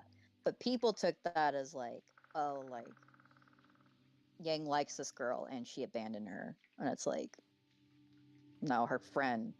Like she probably would have felt that way if any one of the other girls left. But we're honing in on Blake for some reason, even though they barely interacted throughout the first 3 volumes. So when Adam appears, that's the catalyst of when their relationship started to really like blossom. And I mean in the sense of like the writers were just like, yeah, here we go, like we're giving you what you want. So they're both like, we're not going to protect one or the other, we're protecting each other. And it's like, isn't that like the point of, I'm like, okay, like whatever. So like after they technically killed Adam, so when he was gone, their characters started changing from like really changing in the sense of like where it was making me mad because it was all about them and everybody else didn't exist. Because there was a scene when they were in the village with the apathy grim, really made me mad. Um, they have to escape the house because the apathy are coming out. The one thing that Blake did that really made me mad was that he grabbed Blake's hand and she fucking ran out. They just left. And I'm sitting there and I'm like, okay, first off, Yang, why aren't you like you should do that with your sister. Like you should be more worried about your sister and your other teammate and even your uncle. But no, like the first thing you did was grab Blake and just hightail it out of there. And I'm just like, this is the whole point of like they forget everyone else exists. And there's been a lot of points that they've done that throughout the rest of the series. Like when they do get to Atlas, uh yeah, they start having more like romantic moments and it's like I can't genuinely be happy about this because it's like you two are way too fucking awkward, especially mainly Yang. But I can get that there are people who are like that. But again, like it was just mainly like yeah, it was just mainly like them together, I think. And I don't really remember them interacting with the other characters other than each other like for shipping fuel. And like I said, it's again, it's the whole thing where it's like when they're together, the rest of the world could just be non-existent. And that's another gripe with RWBY I have is the fact that like characters don't interact with each other like barely at all. Like when have you ever sat there and seen like Yang interact with Pyrrha? Like even talked to her once? Like never. Like I don't remember a Yeah. point where Yang ever like actually like interacted with Pyrrha. Let alone like maybe Nora, because she interacted with Hmm. Ren in the later volumes, but RWBY mostly interacts with Nora, so it's like, and that's the thing with the Bumblebee ship. It's like at that point, it's like Well, no, I it's think there was one point where she did interact with Nora, and it had to do with when she showed that, like, oh yeah, it comes off, like, oh and yeah, Nora and Ruby were like, like, like holy fuck, it comes off. yeah, pretty much. But my biggest gripe is volume 8 specifically Mm-hmm. with Bumblebee, and that is the fight in, I don't really remember. I want to call it the Nether Realm, but it's probably not called that. But it's a gateway between different like areas of Atlas and Remnant. Mm-hmm. Well, Remnant technically, not Atlas, but um Yeah. there's this moment where Yang protects Ruby um from getting hit by Neo, right? So um she falls off, and it seems they made it seem like she died. Spoiler alert, no one dies, everyone's fine. um so they have this whole scene where it's Blake having a fucking fit about it, right? And I get that, but Right. the person who should be having the devastating fit is Ruby. What Mm-hmm. does Ruby do? This is Ruby. Yang? And then that's it. Then she just goes back to fighting, and then she's just kind of pissy at like Neo for fighting her. And I'm just like, and then yeah, it's basically Blake having a whole fit the whole time.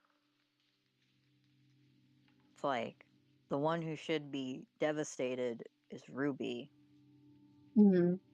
not Blake. I mean, Blake, if yeah, with the whole relationship where it's going, like, yeah, but like, what about Ruby? Like at this point, like Ruby and Yang haven't had their closeness since like, yeah, probably like a quarter of volume 5. Yeah. And then yeah, when they they are in they are in that other world, in volume 9. Yeah, they confess to each other, and now they're officially a couple. So Bumblebee is a thing, and it's like the only reason they made this a ship was because people wouldn't shut up about it, and because I hate to say it, and other people have said it, it's because it's a lesbian ship, and they knew that people would like eat it up more. Yeah. And I'm not the only one who has said this. There are a lot of other YouTubers who've talked about Bumblebee and agree with me. So it's like, yeah, like it's not the fact that Sun and Blake are better because of their straight couple. No, it's because their chemistry and their story progressed to a point where it makes more sense for them to be together. And it could have been a Then, possibility. yeah, Blake and Yang barely interacted. Weiss and Ruby interacted more than Yang and Blake. Yang and Ruby interacted more than Yang and Blake. Even Weiss and Yang interacted more in, what was it, volume like 4, more than Blake and Yang. But they're not shipped with those two, with any of the other two, because obviously, because Ruby's her sister. So Yeah, that'd be weird. yeah, you might as well ship her with Weiss. Like, Yeah. All right. Can but can I add my yeah, comment? you can have talking stick now. My soul has Wow. left my soul has left my body. I hate nothing more than when someone makes an LGBT ship because they want to win brownie points with people. Nothing angers me more because my god, man, you don't do that with straight people. You don't do that with gay people. Mm-hmm. Okay, so I can agree with you on your viewpoints. All right, and so as far as Yang and Blake goes, yeah, they have had interactions in like the earlier seasons. You know, like the one where she was getting paranoid that maybe Adam was gonna pop up, and you know, Mm-hmm. with the interactions I've seen between the two, it just seemed more like you have to remember Blake was in the earlier seasons. She before Sun, you know, Mm-hmm. came into play. Again, she was very reserved. She was very private. She's very quiet, Mm-hmm. kept to herself. You know, Mm-hmm. and like in some instances, Yang did kind of like have discussions with her here and there. Mm-hmm. Um, like the when she was opening up to her about like when she went to go look for her mom and she had brought Ruby with her and Ruby was sick and they almost got like attacked by a Grim until I think Crow popped up and saved Yeah. her, saved them both. So I could see where like the bonding moment between the both of them were, but that was Mm-hmm. more of to me that seemed more like typical teammate bonding Yeah, like and her like giving her an experience so that way, like she, kind of actually goes get some sleep for once because she was very sleep deprived. yeah, and basically opening up to one another and having an interaction, Mm-hmm. cuz um and like I could see when the tournament happened and it looked like, uh Yang broke that dude's leg. She Mm-hmm. was like, you know, Blake was very quick to be like, well, you know what? Like, just, she's like, I don't doubt if he would have done it because of my past experiences, basically. So I can't, like, I can only go by what I saw and I can't tell you that, I believe you or, whatever. Like, to me, that was like really fucked up of Blake. Mm-hmm. Um, But like, yeah, seeing them later, like when I was seeing how they were with their interactions and stuff, I wanted like a little bit of it was a little bit of cringe. What do Like you mean, it like the shipping aspect, like when they interacted later? I think there was one part and I think the most recent volume where Blake was like, "Oh babe, wait up for me," or "Come look at this, babe. This is like so pretty," and you're just hearing them like interact as like a couple, and I was just kind of like,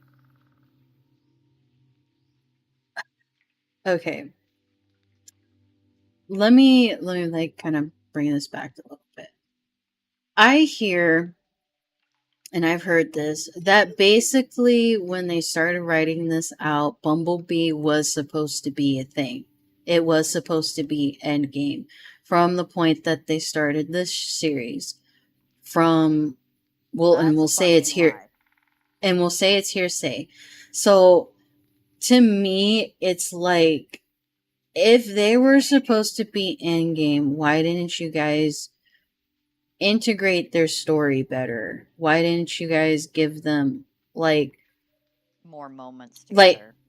more moments together in the beginning? Instead, it was just like they had that one chat, and then I'm pretty. I know it's been a while since I've seen the first season, so if you guys want to correct me if I'm wrong, I know there's been a few other interactions up to the point to when that stadium fight happened, and then up to the point also where you know, Yang tries to help save her from Adam once Adam found her.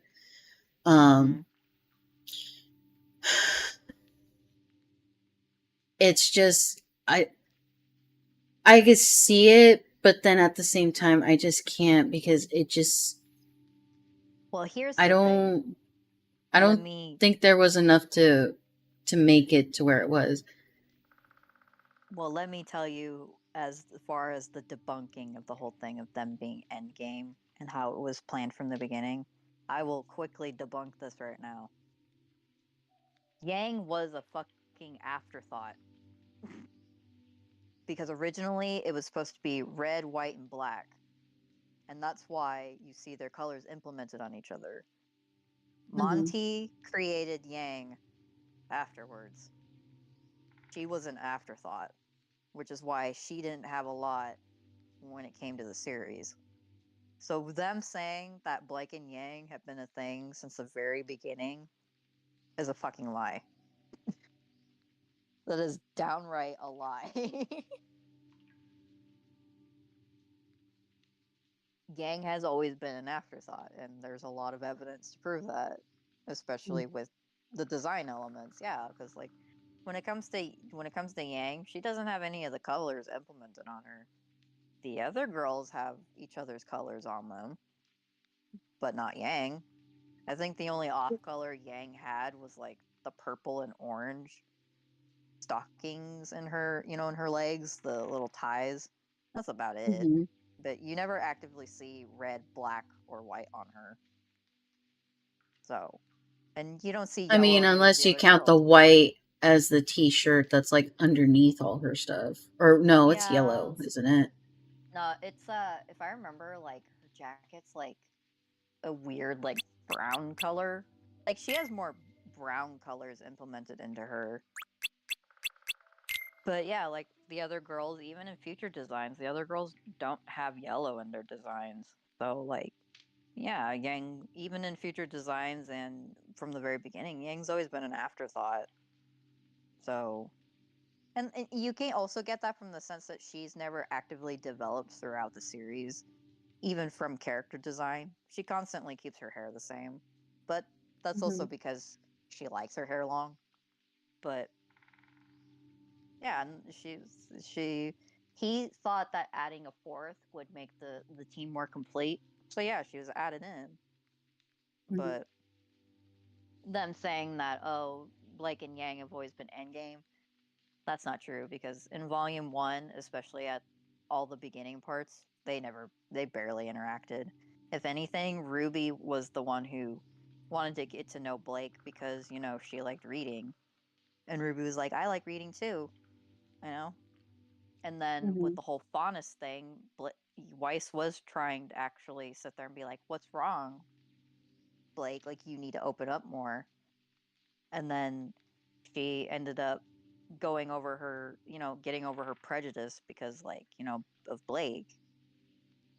So Yang wasn't there. Like, Yang went off with fucking Neptune. Like, yeah, that's a lie. Like, God, I hate lying. You shouldn't lie about that. Well, that's just like stuff that I've heard around, and that's why I was just kind of like, okay, they were supposed to be end game. This should have it ultimately should have just been written better Well, because cause. when, introducing Sun, like Mm-hmm. just looking at it, like I could have seen that more. I They could have were seen that more. they were most likely, yes, endgame, but like I said, with the show writers, they are known very much for listening way too much to the fans and putting things in because of the fans. And yeah, Mm-hmm. this was the biggest result of that was Bumblebee. And what do you get? A half-ass ship that gets brownie points Mm-hmm. because of LGBT themes. Yeah, And I I'm mean like, the straight people get their genuine relationships. Why can't gay people have their genuine relationships without it being like, oh, we're being woke? Oh, I don't like that. I mean, when I think, and then also like the other thing that I feel like it kind of hints off at. Hold on, Mm-hmm. movie.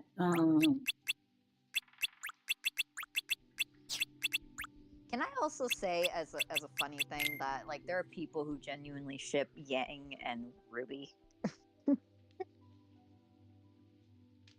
It is a thing. Like, okay, so remember the song "Armed and Ready"? But what's it about? Okay. So it is about it is one of Yang's songs. Mm-hmm. And so I mean it's the pun intended, like she got her arm, so now she's ready to go fight and stuff. Well, at the beginning, if you listen to the lyrics, like if you pay close attention, uh Mm-hmm. I guess I'll just like um move on to like the second part of the lyrics. It says, my eyes are open wide, I'm racing to her side. There's nothing that I won't do for her, but this is not a dream. My mind repeats the scene. I can't forget it and it's torture.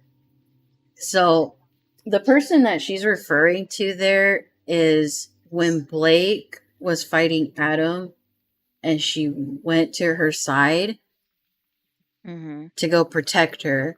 And it literally says, there's nothing that I won't do for her.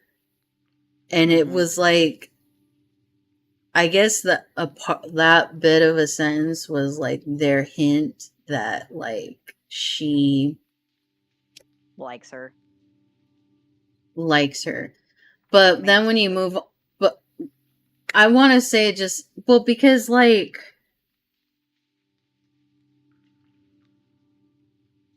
because I listen to this song a lot, and some of the time, and then when the ship is brought up, even like right now that we're talking about it, I think of that line, and I'm like, you know, it did say there's nothing that I won't do for her, like, because she would do anything for Blake. And She would this, also do. and She would also do that this, with Ruby, or Weiss. yeah, but this wasn't about Ruby or Weiss. This was about that time that happened with her PTSD, somebody that she genuinely cared about that was about to be hurt. And then Mm-hmm. this is where she just kind of gets mad. That was before, but not anymore. I left it behind. As much I lost, once I'm across, I'll find. So that's her anger towards, Blake's, with Blake, abandoning her after, such a traumatic Yeah. event happened Yeah, to because her. her arm literally got cut off, and instead Yeah. of Blake sticking around, she ditched her. And her mom left her. So yeah, she does have abandonment issues because of Yeah. that.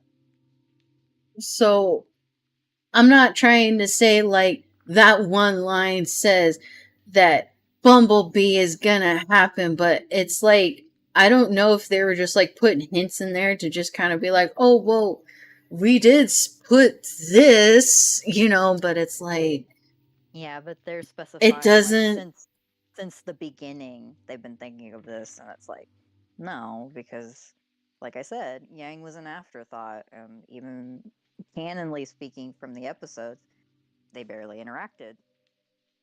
So yeah, like Well, you can't have characters barely interact and then be an item.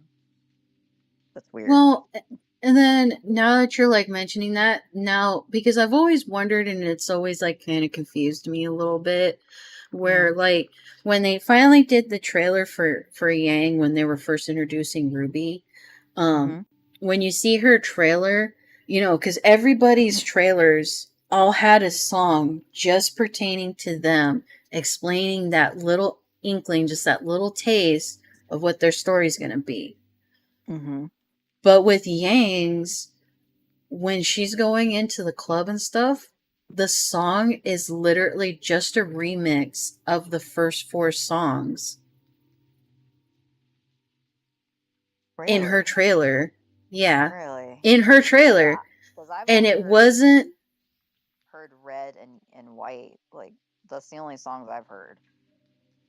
yeah, with Blake, it's from Shadows. Weiss is, uh, I don't think it's Mirror, but, and then Ruby is, Is Red red like rose? Roses part, Yeah, red. part one. Yeah. So when you get to Yang's, it's a remix of their openings. Mm-hmm. And I'll have to go listen to the song because I used to listen to that shit all the time when I would play video games. But Yeah. it wasn't till later on um after the trailers and when episodes more started coming out, that's when they brought out I Burn. Mm. And that was her song. That was about her. So I always thought it very interesting. I'm like, okay, but if this is her song and obviously it's about her, why wasn't it in the trailer? Instead, the trailer. Hmm. Yeah, because that's another thing interesting I remembered is like, yeah, like originally like the only colors they were gonna use for like the whole series was red, white, and black. Mm-hmm, So like all the colors that like Ren and Nora had, and like Jean and not really Pyrrha, because Pyrrha does have a lot of reds in her design, but yeah, originally that's what just the three main colors were gonna be. But then, like I said, Yang became a thing, and then they're like, oh, like yeah, we should like implement more colors, you know. But Pyrrha was like, um, Kira, I think, was in the same like sort of like realm of like development as like the other three girls, because like a lot of people especially loved her design, but she originally had green in her design before the red, I think. So, mm-hmm.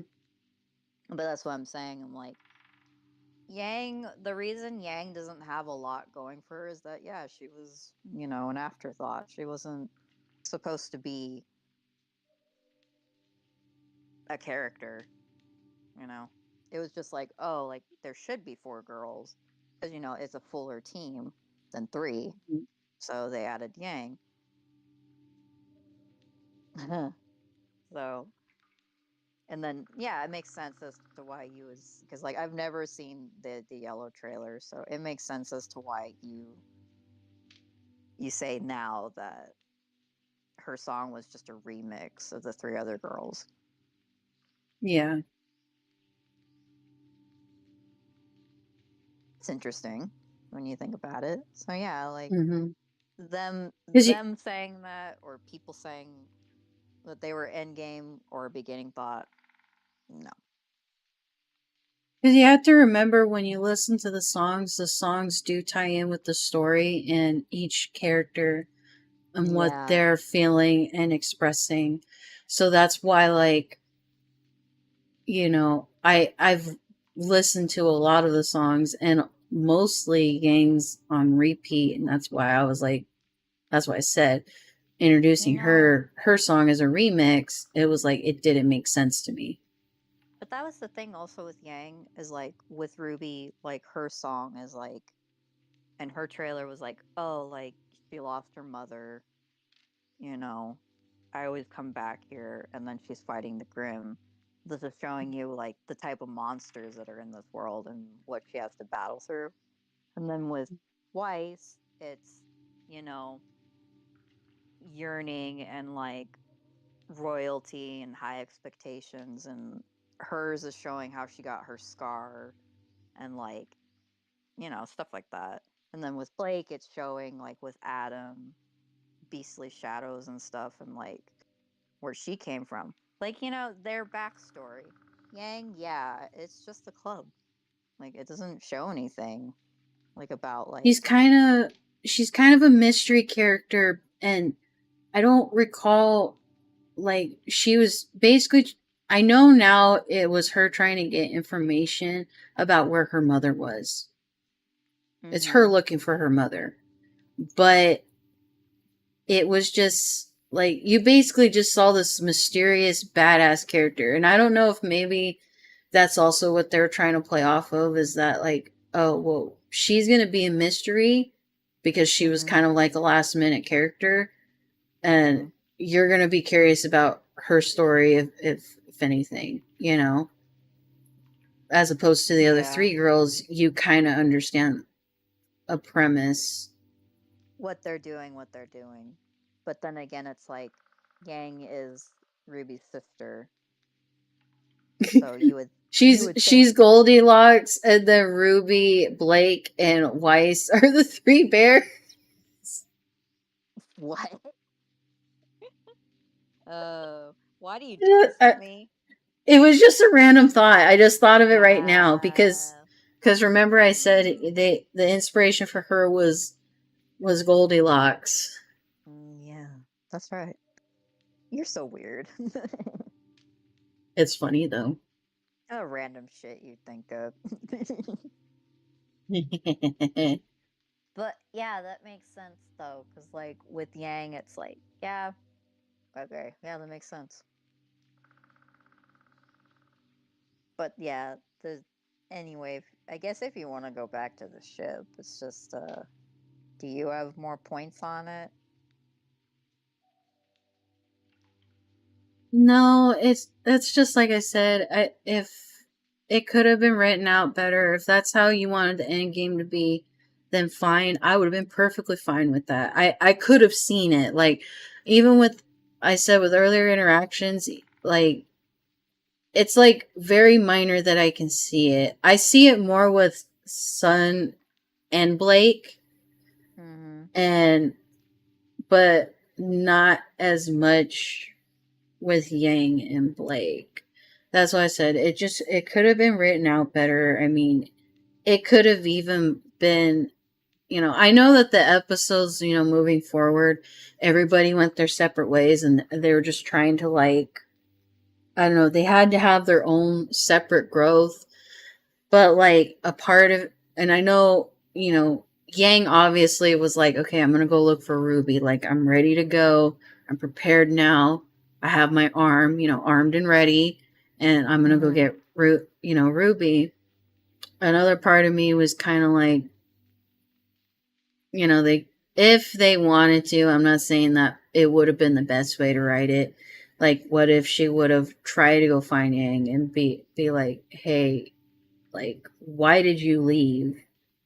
But because she is, a hothead and she gets that from her mother, of course she's going to be mad. And then with the whole Mm-hmm. abandonment thing too, it's like, well, you abandoned me, especially I got my arm fucking cut off for you and you freaking left, Mm-hmm. you know? So You weren't there's there that for too. me when I needed you Yeah. most. But then again, what's not to say, like, why wasn't she mad at Ruby? Like, Ruby even, like, yeah, Ruby was there for a little bit and she even left her a letter. And I think, wasn't there a part where she kind of talked to Yang about it a little bit? Yeah, So, she tried to, but she didn't want to talk about it. yeah, I mean, I can understand, like, Yang was kind of like in a dark place, but I'm surprised she wasn't mad at, freaking Ruby a little bit because it was like, dang, dude, I'm at my lowest and everybody fucking left me, like, I, Yeah. but I think yeah, with Blake, it's because, yeah, she lost an arm for her. And Mm-hmm. again, like it says in that sentence, um, there's nothing that I won't do for her. It's like,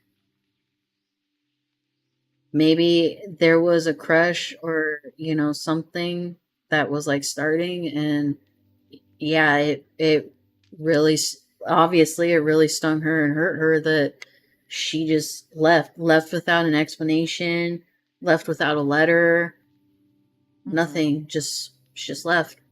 And I don't know. I'm hoping with the anime that they have came out with, and if they continue to make more seasons and write it out and stuff, that they will put together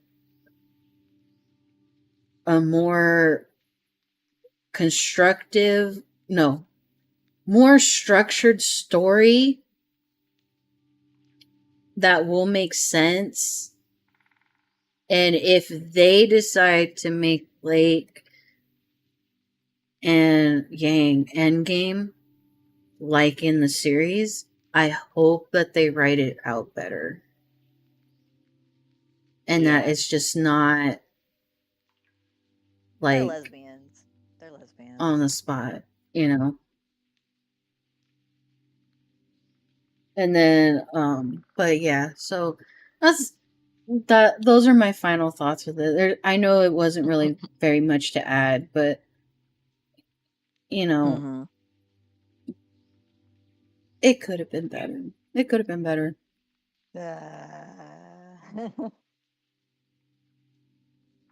My grape. My grape. Hold it back. Sometimes the customers aren't always right, you guys, okay? Yeah, you guys aren't always right. Because here's the thing. I could understand it if, like I said, if it was written out better and everybody was like, yeah, yeah, yeah, Bumblebee for the win, Bumblebee for the win. But because, like I said, some people can just ship people just for like minor interactions or very short term interactions. Like I said, I'm a shipper of Orihime and the Espada 13 in Bleach. Like, their interactions were minor, yet I hard ship it, Mm-hmm.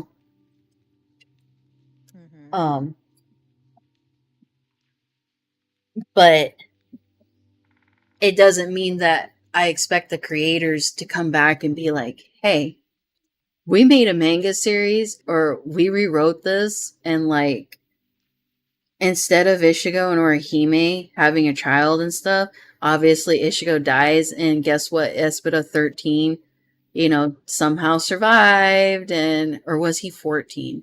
No, I think he was 14. What is his name? I can I never don't pronounce know. his name. Was he I just realized who you're talking about. You're talking about that guy. Cypher? You're talking about that guy who had a hole in his Oh, chest. he's not 13. I'm sorry, I've been saying 13. I'm so wrong. It was number 4. He was number 4. And his name is, I'll probably butcher his name, Yukora Cypher, so I'll just say Cypher. But, like, for them, like, again, going back to example, Ishio passes away. Cypher never died, and he comes back, and then Hime and him end up hooking up, leaving where they left off, and they raise up, freaking Ishigo's child, and then they end up having a child. Like, there's like a whole other wraparound story with that. Like, how crazy that would be if, every creator Yeah. listened to their fan base. Like, the one person I wish would have listened to their fan base and would have made this, and this would have been really fucking great, in my opinion, is if Steven and freaking Lars would have fused. That is the one gripe I have. But other than that, Oh my god, I was we can't we I was can't always devastated. That didn't happen. we can't, like, at St. Burger King, we all cannot have it our way. That's the thing with us. And Instead, we've focused on beach city characters who had no relevant plot to the fucking story. and can I be honest with you, Tofu? I'm kind of afraid that because Ruby was like our first one drawn. I know, like, I know part of the community is gonna be like, I know part of that community. I'm not saying not every community has this, but I do know that the RWBY fan base can get a bit. Rabid. They can get a bit rabid, yeah. Yeah. So I'm kind of afraid, and and I know people are going to be like, well, why don't you go rewatch the episodes where you start talking about things and blah blah blah. It's like, well, this podcast is long overdue, for one. Second of all, she stopped watching it because, again, the way that it was going, it just, for both of us. I haven't talked about like fucking volume 8 and 9 yet. We haven't even talked about that yet. Yeah, it just started losing what we loved about it in the first place. When it was first introduced, it had a lot of promise.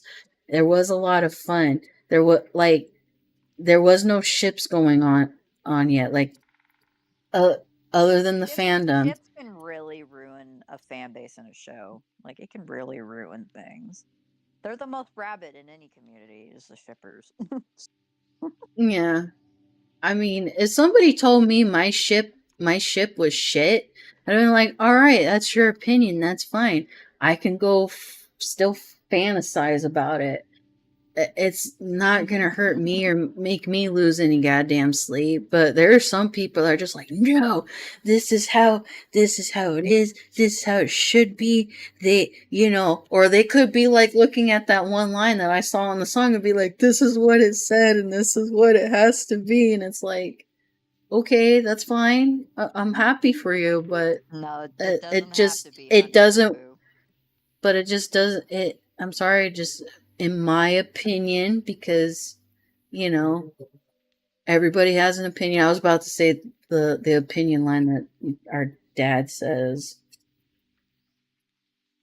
Opinions Every are like assholes, and everybody has one. oh my god.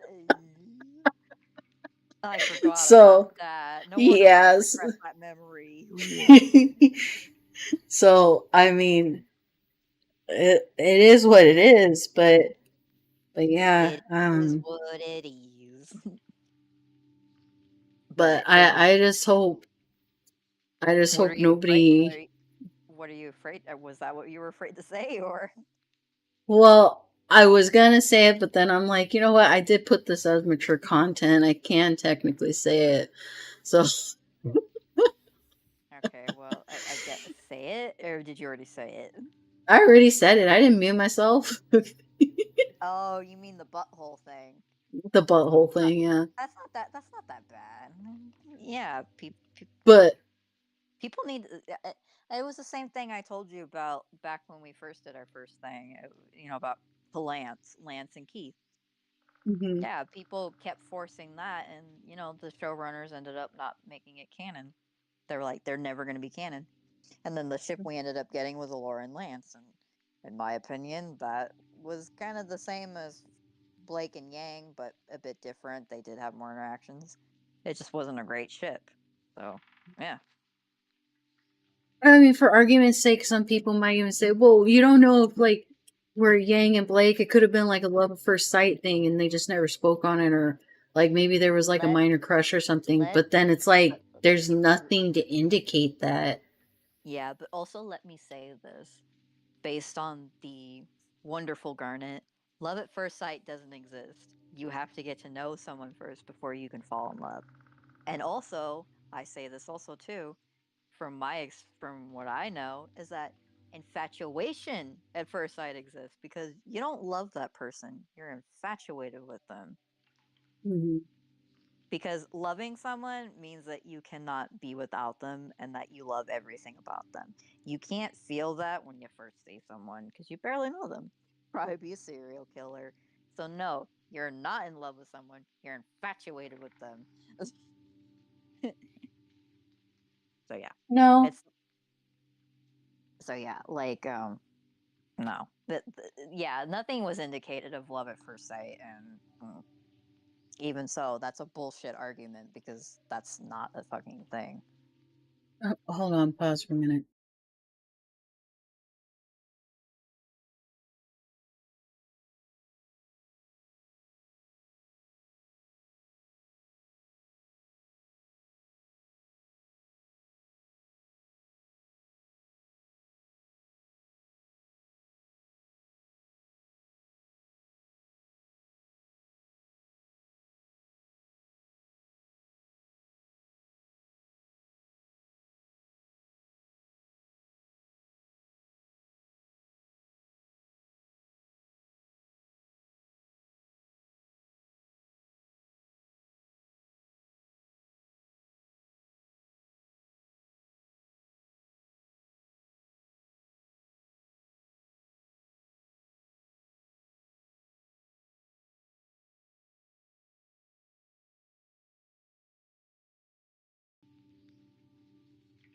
Okay, we're good. Okay. I was just looking up a reference. Okay, but yeah, that's my final thoughts on that. Deb, how about you? Yeah, I think enough was said. But yeah, don't come for us. Like we've watched this like a long time ago.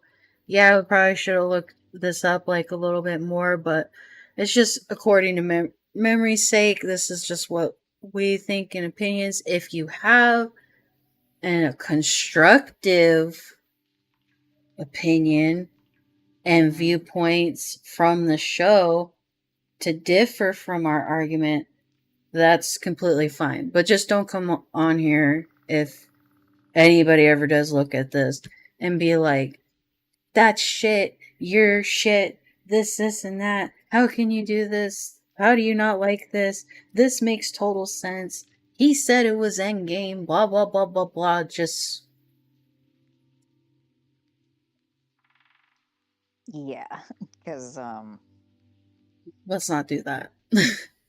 yeah, because literally Montium confirmed that. Yeah, like fucking Yang was an after design. So don't sit there and be like, "Oh, it's been the thing since the very beginning, like since the end of times and all of creation." Because that's not. It's not. I'm sorry. Like. Hold on, let me see. Let me Google it real quick.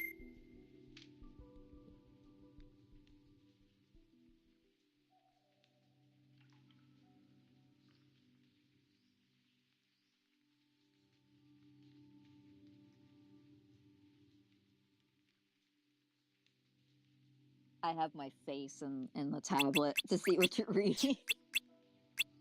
They're so tiny.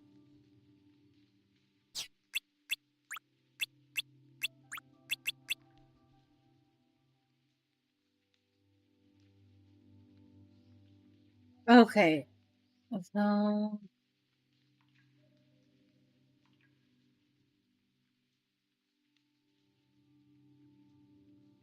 I don't see an article where it says this unless it is a um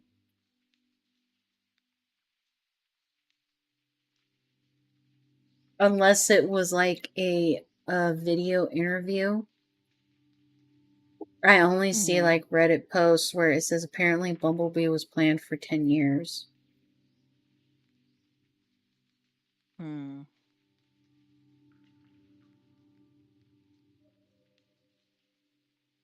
So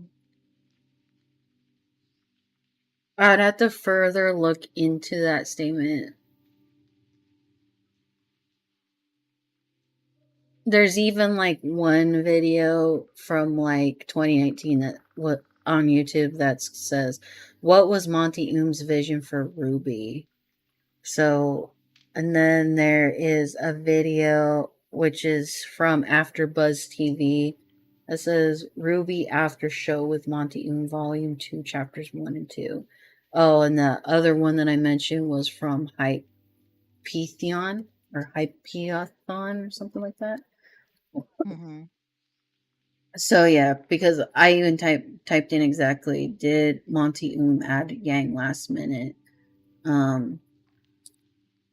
Yang character design, RWBY.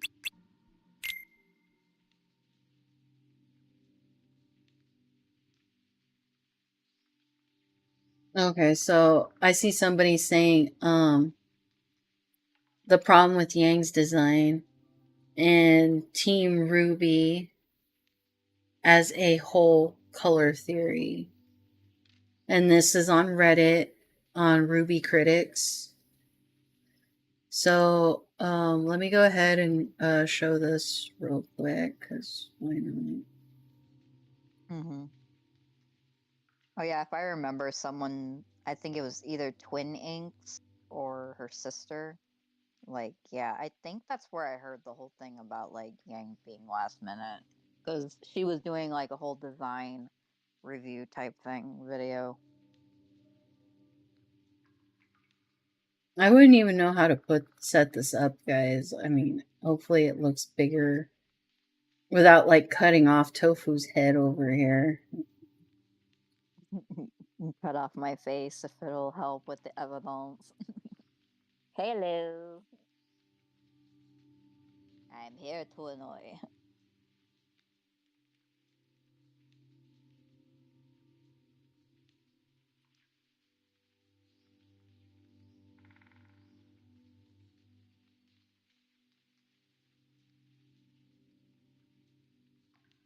Okay, so I'm kind of over the top of it. You're right there. All right. Okay, so let's see.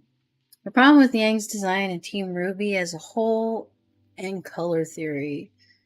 And this is on RWBY's critics. I've always wanted to do a post about character design and their release. Yang's, okay, we're going to skip through that. Yang's outfit in the showcase and the meh reaction exemplifies a massive issue with her design overall. She never looks like she's a part of the team. And that's one of the major reasons why I and some others get thrown off by the outfits with each new arc. Okay, I could see that as a viewpoint. Mm-hmm. It is very obvious that Monty designed Yang on the fly, okay? And he said so himself, okay? He said he had a very clear idea of what Ruby, Weiss, and Blake should look like. That's why they're so complementary in terms of color scheme. Each feature an element of the other outfits. That's why when your eyes go over their outfit as individuals and as a trio, it's appealing. A viewer can point at them before knowing anything about the show and guess that they'll be teammates or in the other's proximity often. But Yang's can't achieve this. Monty didn't design her with the rest of RWBY in mind. The other characters' colors are either non existent or featured in an obscure way.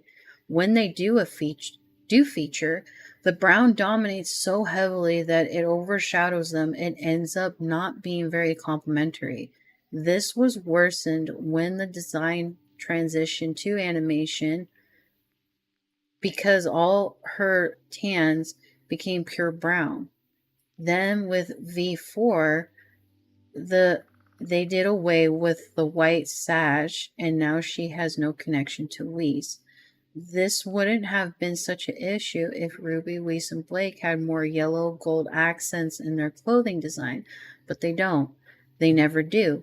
And no, the ugly thin yellow wielding Blake put on Gamble Shroud's katana does not count.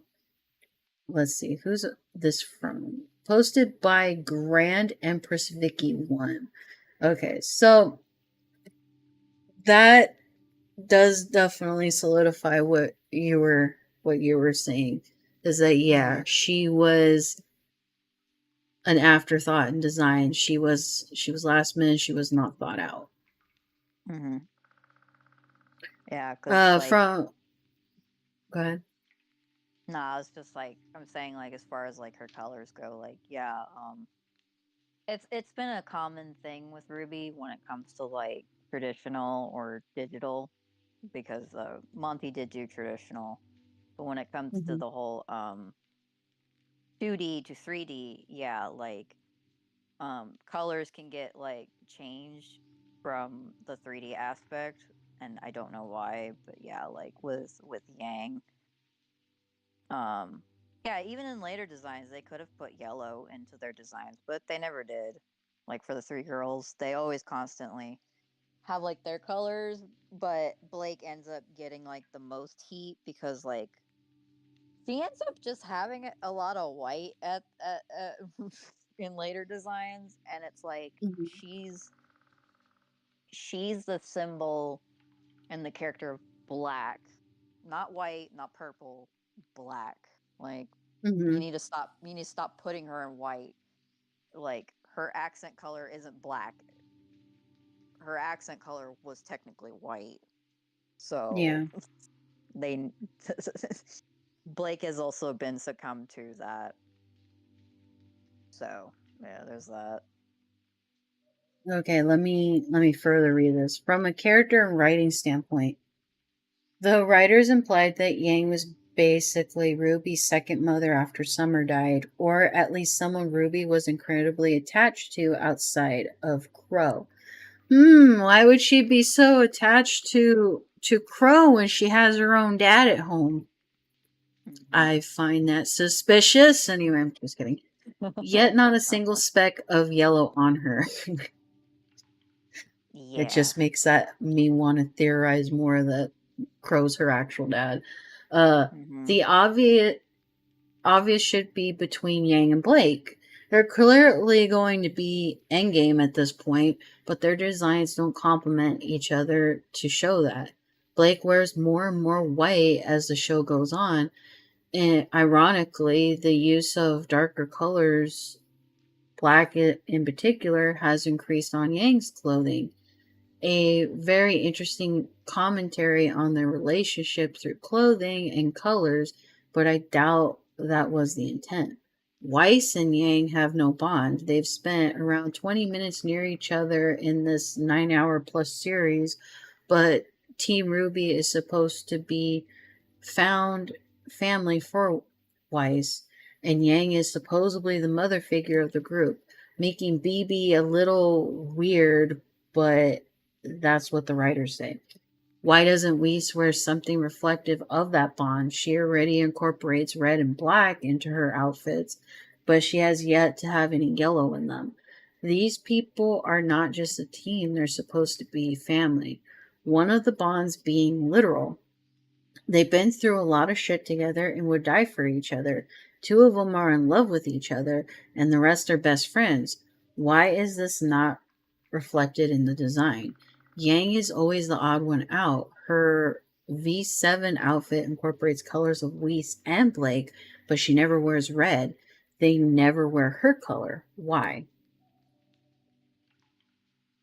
Oh, I like to point that out too, because like Mm-hmm. when I told you like I made Natsu, Yeah. Natsu's primary colors are like black and pink, with like accents of like a very light sort of sand color and like and blues because of the person that they were with before Leo, came into the picture. Like she wore mostly blues. And it's also the same thing with Leo. Leo's their best friend and then later like a love interest, so they have incorporations of like blue. So yeah, like it's not just something about like this series in general. It's like that's what people do in character designs in general. Like if they care about someone so much, sometimes like they'll have an accent color of them. But these three girls don't have accent colors of Yang. So even in Yeah. later volumes, so like what the fuck is up with that? So that and this is what she like the accent color like you were talking about. She made a design, or I'm assuming this is hers, Yeah. and yeah, it's just like a yellow belt, yellow leather right here, Hmm. just Yeah, because something minor. that is black originally. Mm-hmm. So Says the best bit about gold as a color is that it can easily accent pretty much anything if you do it correctly. And now that Yang's hair is no longer highlighter fire yellow and is now a normal gold blonde character, I swear Joanne's hair is more yellow than hers.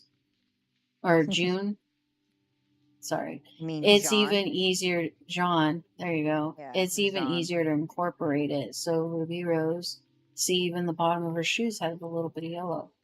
Hmm. I honestly don't get why Ruby keeps putting the pale skinned Ruby in pale gray and white. They keep changing her skin tone Oh yeah, in cause the official art, but it still looks awful when rendered in Maya. the lady who incorporates these Ruby designs with artwork, yeah, like Ruby's has like a more tan color to her, and she's like in the gray sleeves. So yeah, it does look okay like in that.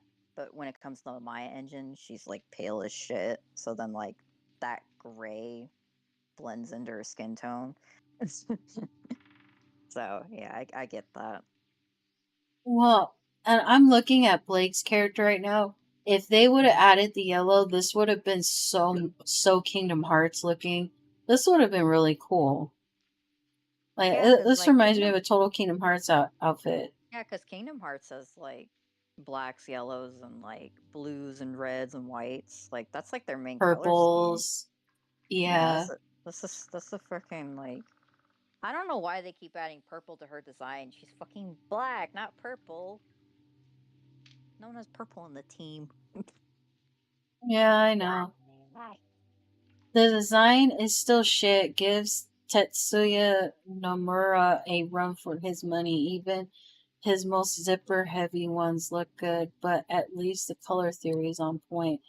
I don't know. I mean, I the zipper right here where the leg is like a little Hmm. crazy, but I do like this design.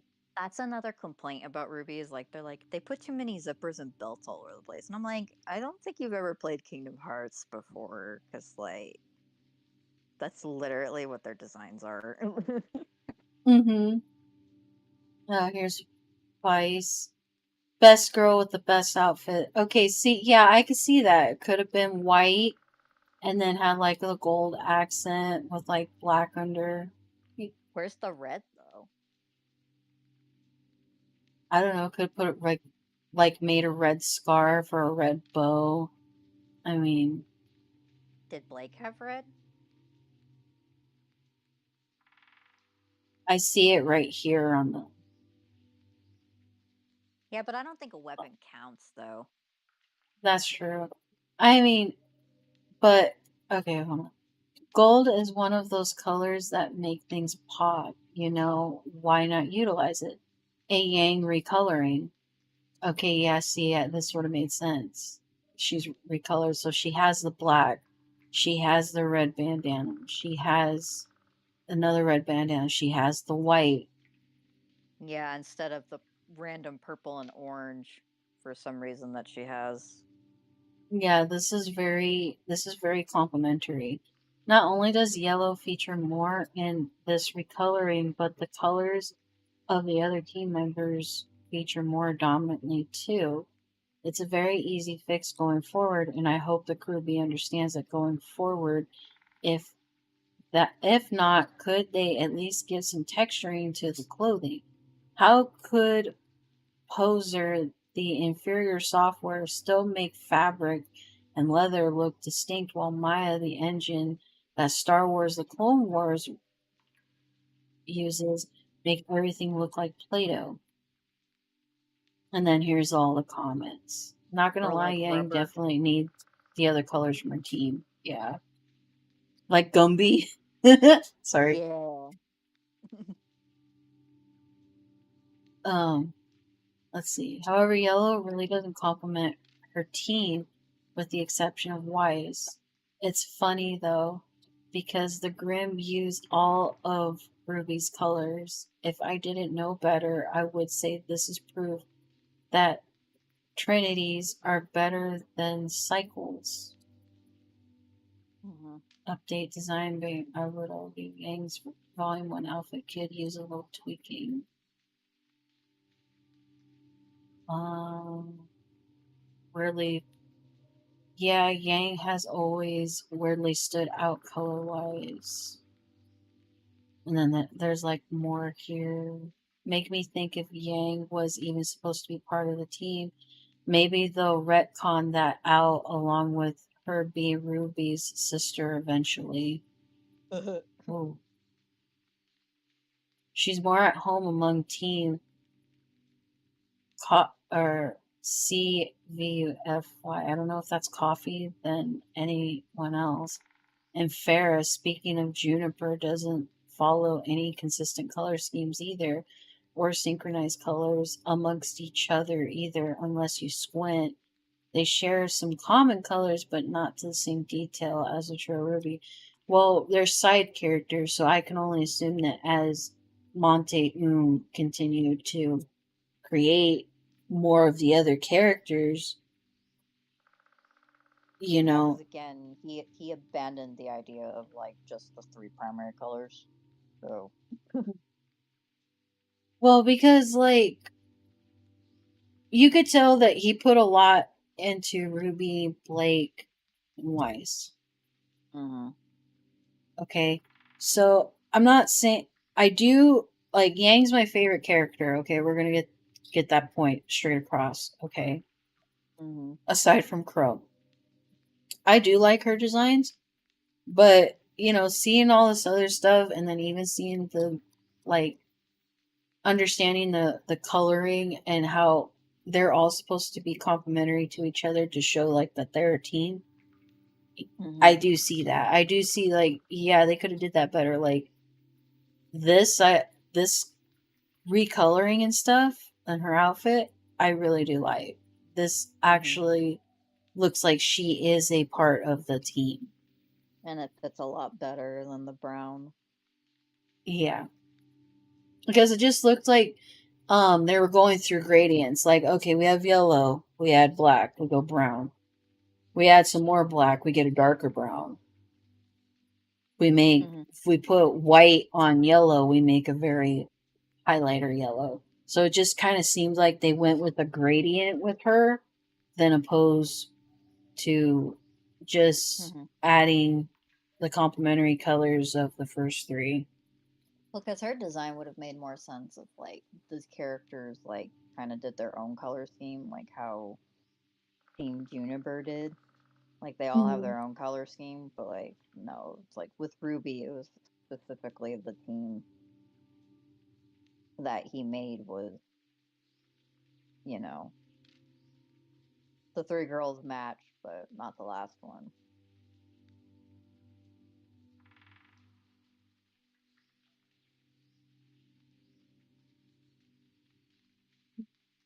This person kind of has a little bit of a point. You know what a downfall of that could be? Ruby's weird insistence that they stick as many of Team Ruby colors onto other characters while also putting them in their own colors. All that does is leave you with a weird, disjointed mess as of a team look. For example, Ren's Volume 1 look had his green and pink colors. Cool. He also had red on the side of his shirt, white pants, black shoes, and to top it off, gold accents on his shirt. Fucking Ren had more yellow on him than Ruby or Rube. He had more yellow on his clothes than Yang. You could make the case Juniper all have one color to be shared, color between them, and that's black Jean's hoodie sneakers, Nora's vest, Fier's gloves, and skirt Ren's shoes.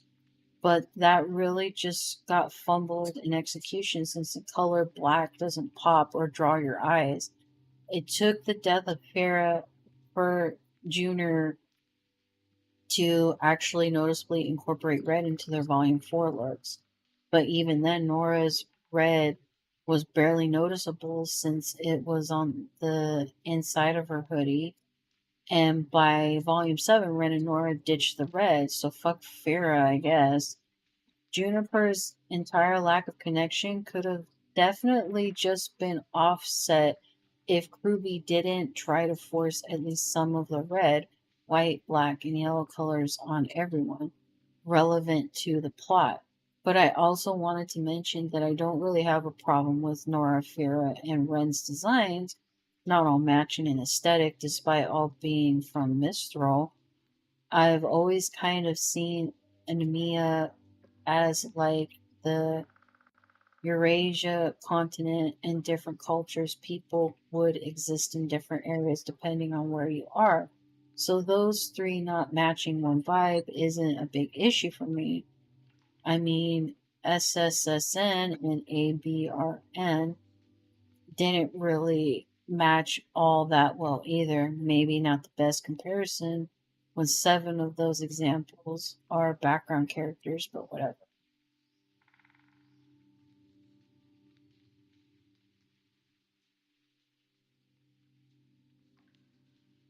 So yeah, that's makes sense. That's what people point out in character designs is that the less colors you use, the better. Yeah, and I mean, and even if the color schemes were like obviously Ruby's red, Weiss is white, Blake is black, and Yang is yellow. Again, Yang follows more under the line of like you add black, you get browns, you add white, you get lighter yellows, and if they were going to do that to her, why didn't they do that to the other characters? And if the other characters have incorporated each other in their looks, obviously, yeah, Yang was just like a thrown in like character, or he just didn't really think of her design like obviously didn't think of her design like that. Like the orange is very random. Mm-hmm. And the Like what purple. does orange have to do with anything? Yeah. Well, it's because even with me, when I designed Natsu's twin U, yeah, like I incorporated browns because I didn't really know what to put with yellow because it's kind of like it's that color. It's the one of the three few primary colors, so it's just kind of like, what do you stick that with and make it look good? Because you have to tune different hues together. You can't just sit there and yeah, put like orange and yellow, like with brown, and then like again, she has that random purple in there, which isn't even in the hue range of the first three colors.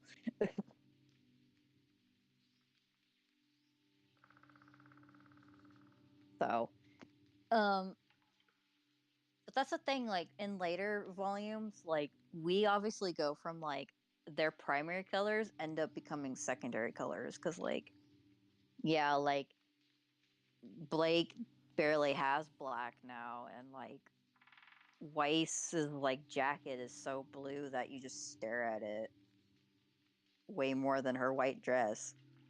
And then Ruby, the only thing that's fucking red on her is her fucking cape. She doesn't have accent reds like she used to. And, we've checked out the black for white. So it's like, I'm like, if you guys, like, her primary color is red. Like, you need to put her in more red. Oh, okay. So I guess what we can conclude with RWBY is what it lacks, okay, is consistency. That we can agree on. Mm-hmm. Consistency in design, consistency in storyline. Um, Volume 9 was basically filler. There was no reason for them to be in that Alice in Wonderland world. Like they literally ended up in the place that they were originally supposed to be in. So, yeah, that it was basically a filler volume. And people are pissed, and rightfully so. And they literally posted the volume, I think, the day of they finished it. and then some people, like I noticed on Facebook, were even commenting when the trailers came out. They were like, "Okay, thanks, guys. I don't even have to watch the show. You just like told me everything in the trailer." Yeah, yeah, Like, it's just like, yeah, yeah. or you just gave me like a massive spoiler in your teaser, like, and it was Which when Ruby was basically like think when she was agreeing to basically unexist herself. oh, Yeah. yeesh. But anyway, so yeah, just to sum it up, it lacks consistency. I like the earlier seasons. The where it's going right now, we can like we can I've only given assume. I've given up on it. So tofu. With my last question, after we went through this rant and everything, um, let's see.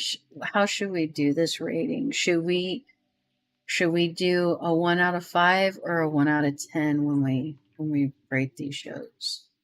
mm, it'd be maybe 1 out of 5. Okay, let's do a 1 out of 5. So for the first few volumes that showed a lot of promise, what would you rate it as? Mm. A 2. For the first few volumes? Oh, for the first no. At a 5. Sorry. I wasn't paying I was attention. like, I was like, wait, what? I'm like, we No, okay. agreed that the Okay, I'm first. sorry. I'm sorry. I'm sorry. I'm sorry. 5. It was a 5. I'm sorry. I wasn't paying attention. Okay. For the remainder volumes after, what would you rate it as? Um, yeah, I would say like a 2 or a 3. The middle part of the volumes, Was I'd it say a 3. The ending was a okay? 2. So, Okay. Yeah, I would have to say it's a hard 5 for me because, like I said, when I first saw the trailers and I started watching it at the beginning, I was like really excited and had a lot of promise. And then I watched it all the way to where, you know, they end up finding out the truth of how Salem came to be, Ozpin's story, and stuff like that. And then hmm after that, to me, it went downhill. So yeah, I and give it a like 2. we After we that, didn't we didn't even talk about all the shit that I had written out right here for like certain things that they put in the story, like semblances and magic and crap. well, okay, go ahead and share that real quick. I'll be right back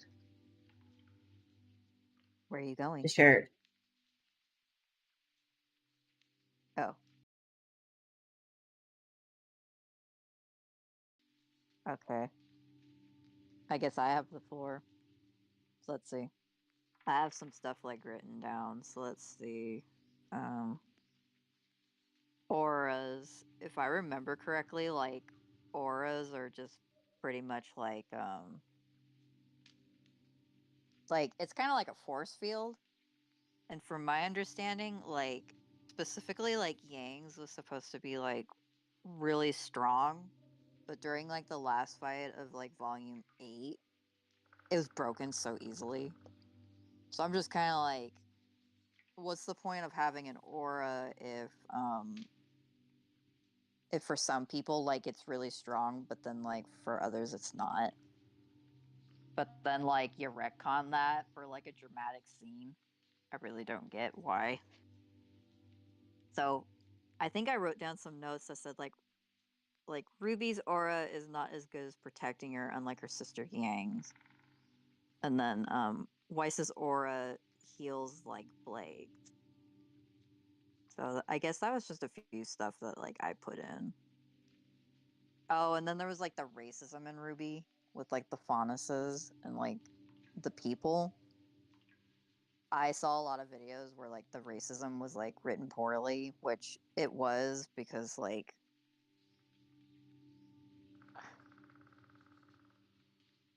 I can't remember a lot of the like a lot of the stuff, but like I don't know. It was something about like the racism took like a back burner sometimes. I don't know. But like I don't think there should have been like bonuses in the universe because like when you think about it, the overarching story is based around like Grimm's and Salem. So like having a racism plot was like I don't think it should have been in there because like I feel like it was handled kind of poorly. But again, I can't remember certain facts because like it's been a while since I've seen the video on it. But let's see, what was semblances was the other thing. With semblances, they were saying basically like back then, like before Salem became evil, there were like two gods and like magic was a part of the earth. And basically the magic is basically like a semblance, but they act like they're two different things. And to me that's kind of like dumb because like semblances are like basically like the person's like magical like thing that they do. Like for Ruby it's speed. And then for John it's like healing. So that is technically magic, but they say like, "Oh no, it's not magic. It's a semblance." And it's like, I don't get it. How's that? How is Okay. semblance? How is a semblance not magic? Okay, so to my understanding with that, when they were explaining the backstory, is that everybody was able to use magic just on their own. Okay, but Mm-hmm. because of what Salem did, the crazy ass bitch, the gods took magic away. But the only ones that technically kind of kept it, well, the one being Salem and the other one being Ozpin. But Ozpin was more of a curse to always reincarnate through cycles, though. Um, Mm-hmm.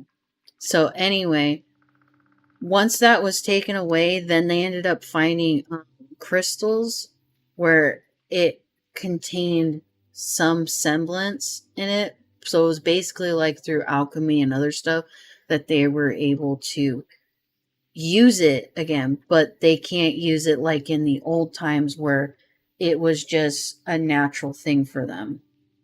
That's Mm-hmm. where it's talked as two different things.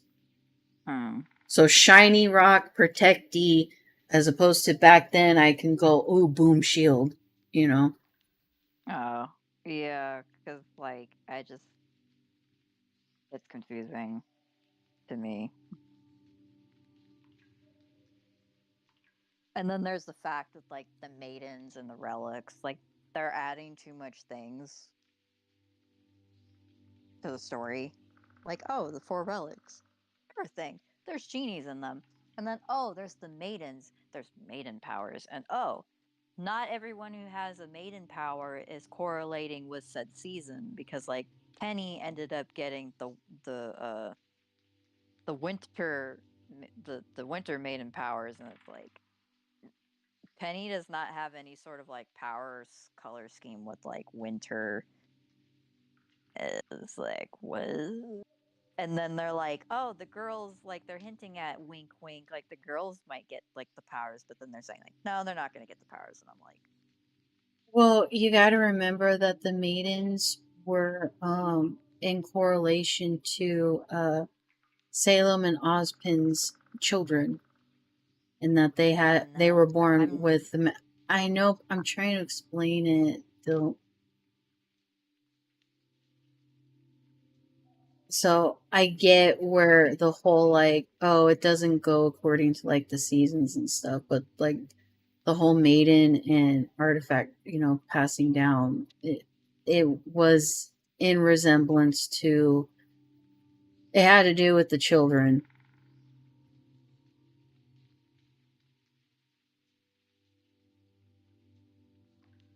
You can have the stick back. no, it's just there's too many things that you're putting into a series and it gets confusing. And I'm not the only one who thinks that way. There are people who went even deeper dive into like how, relics and the maidens, like you have too many like superpowers in here that are like overshadowing certain things.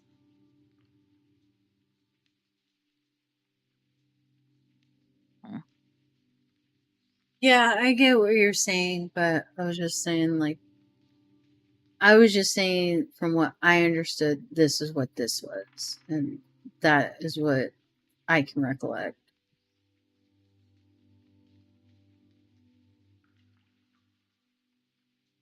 Like the Yeah. shiny rock thing makes sense to me.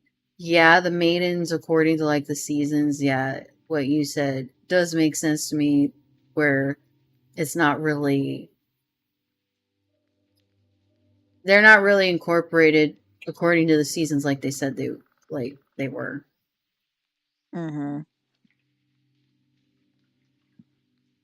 Yeah, because Raven has like the spring maiden powers, I think. Mhm. And then like Cinder has the fall maiden powers. So it's kind of like it doesn't have to match, I guess, but it's just kind of like For all uh we know, that's probably just according to the season that Ozpin and Salem's children were born in. So they just I simplified it. guess. been like been like, I yeah, fall guess. maiden. Yeah, winter So Yeah, you and never then like know. and like the colors, like oh like Susie, the last one is winter because like she's white and she's got blue. She's blue. Mhm. You pretty much. Fuck my life.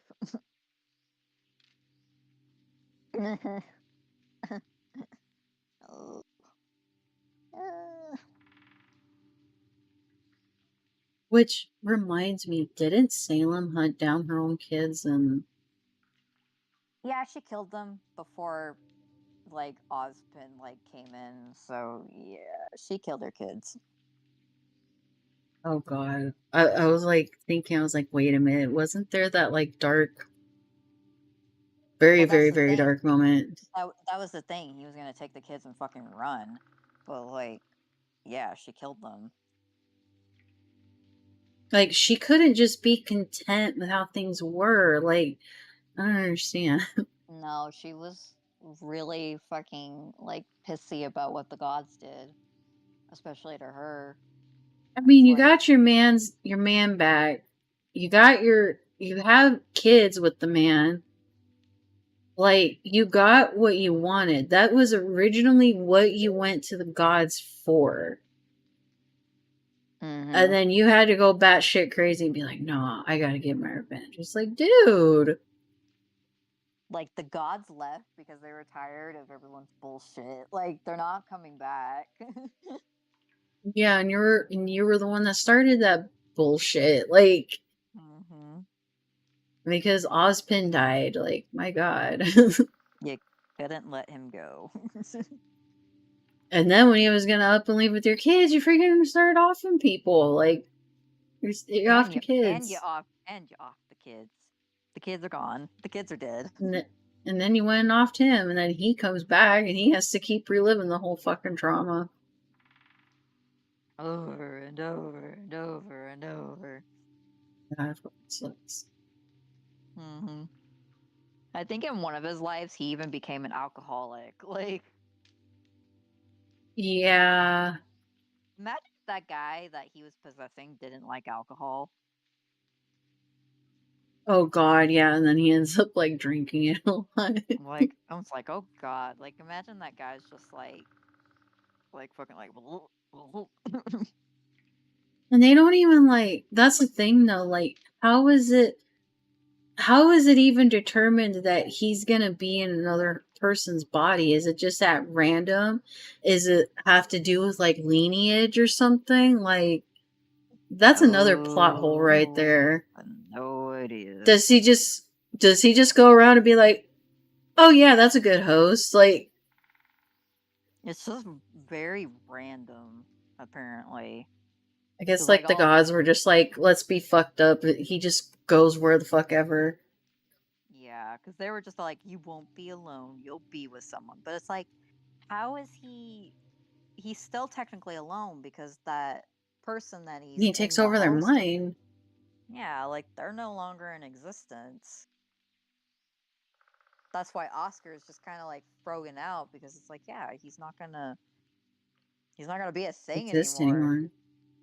Yeah, it's just gonna be fucking Ozpin. Like, does he fuse with Ozpin's soul or does he just fucking leave the body? It's just Ozpin. And all he can do is just say like, "You'll be okay. Like you'll be here, but you won't be here Here. here." You Yeah. know, like the fuck does that mean? I Does he know, have because like a a little couch and a nice bedroom like in his like fucking brain where he can go play video games or something and then Ozpin does the rest? Like I don't know. I have no flippin' idea, but I just know that, like, Or is he just like into the void and he's like, well, yep, this is my I life don't now. know, Like but just them being all like, you will never be alone. It's all like, well, yeah, he technically is alone again because it's like he doesn't have anyone anymore. He possessed and took over the body. pretty much. But That's what yeah. alone is. This isn't like Steven Universe where they fuse, become one new person, and then they don't feel lonely. It's like, fuck.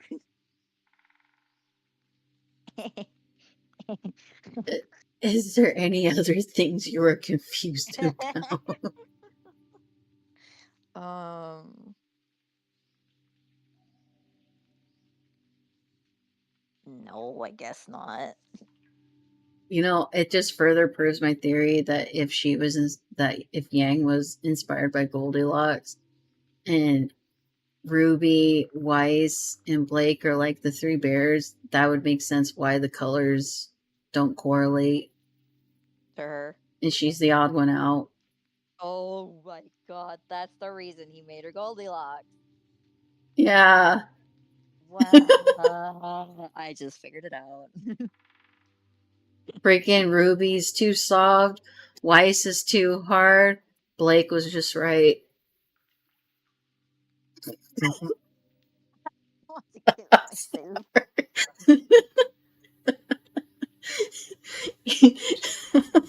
Oh my god, you just made a joke. It's an innuendo, and I hate it.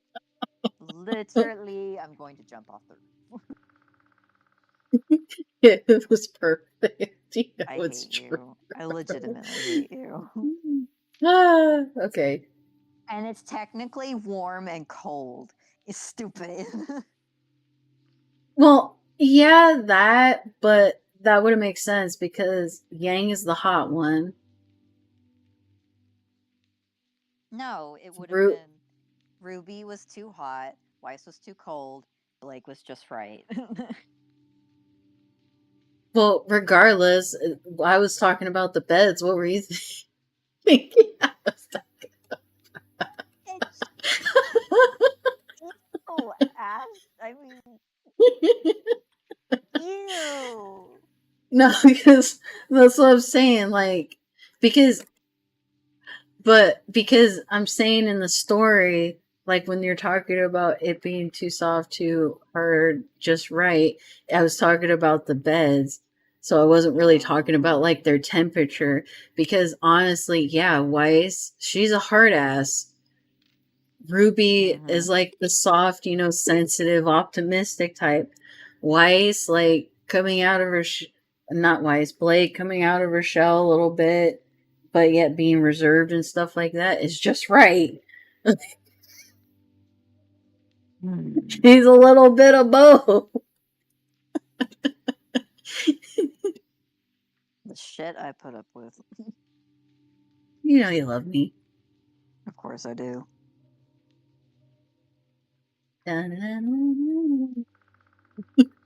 I can't figure out this tail. Goldilocks and the Three Bears.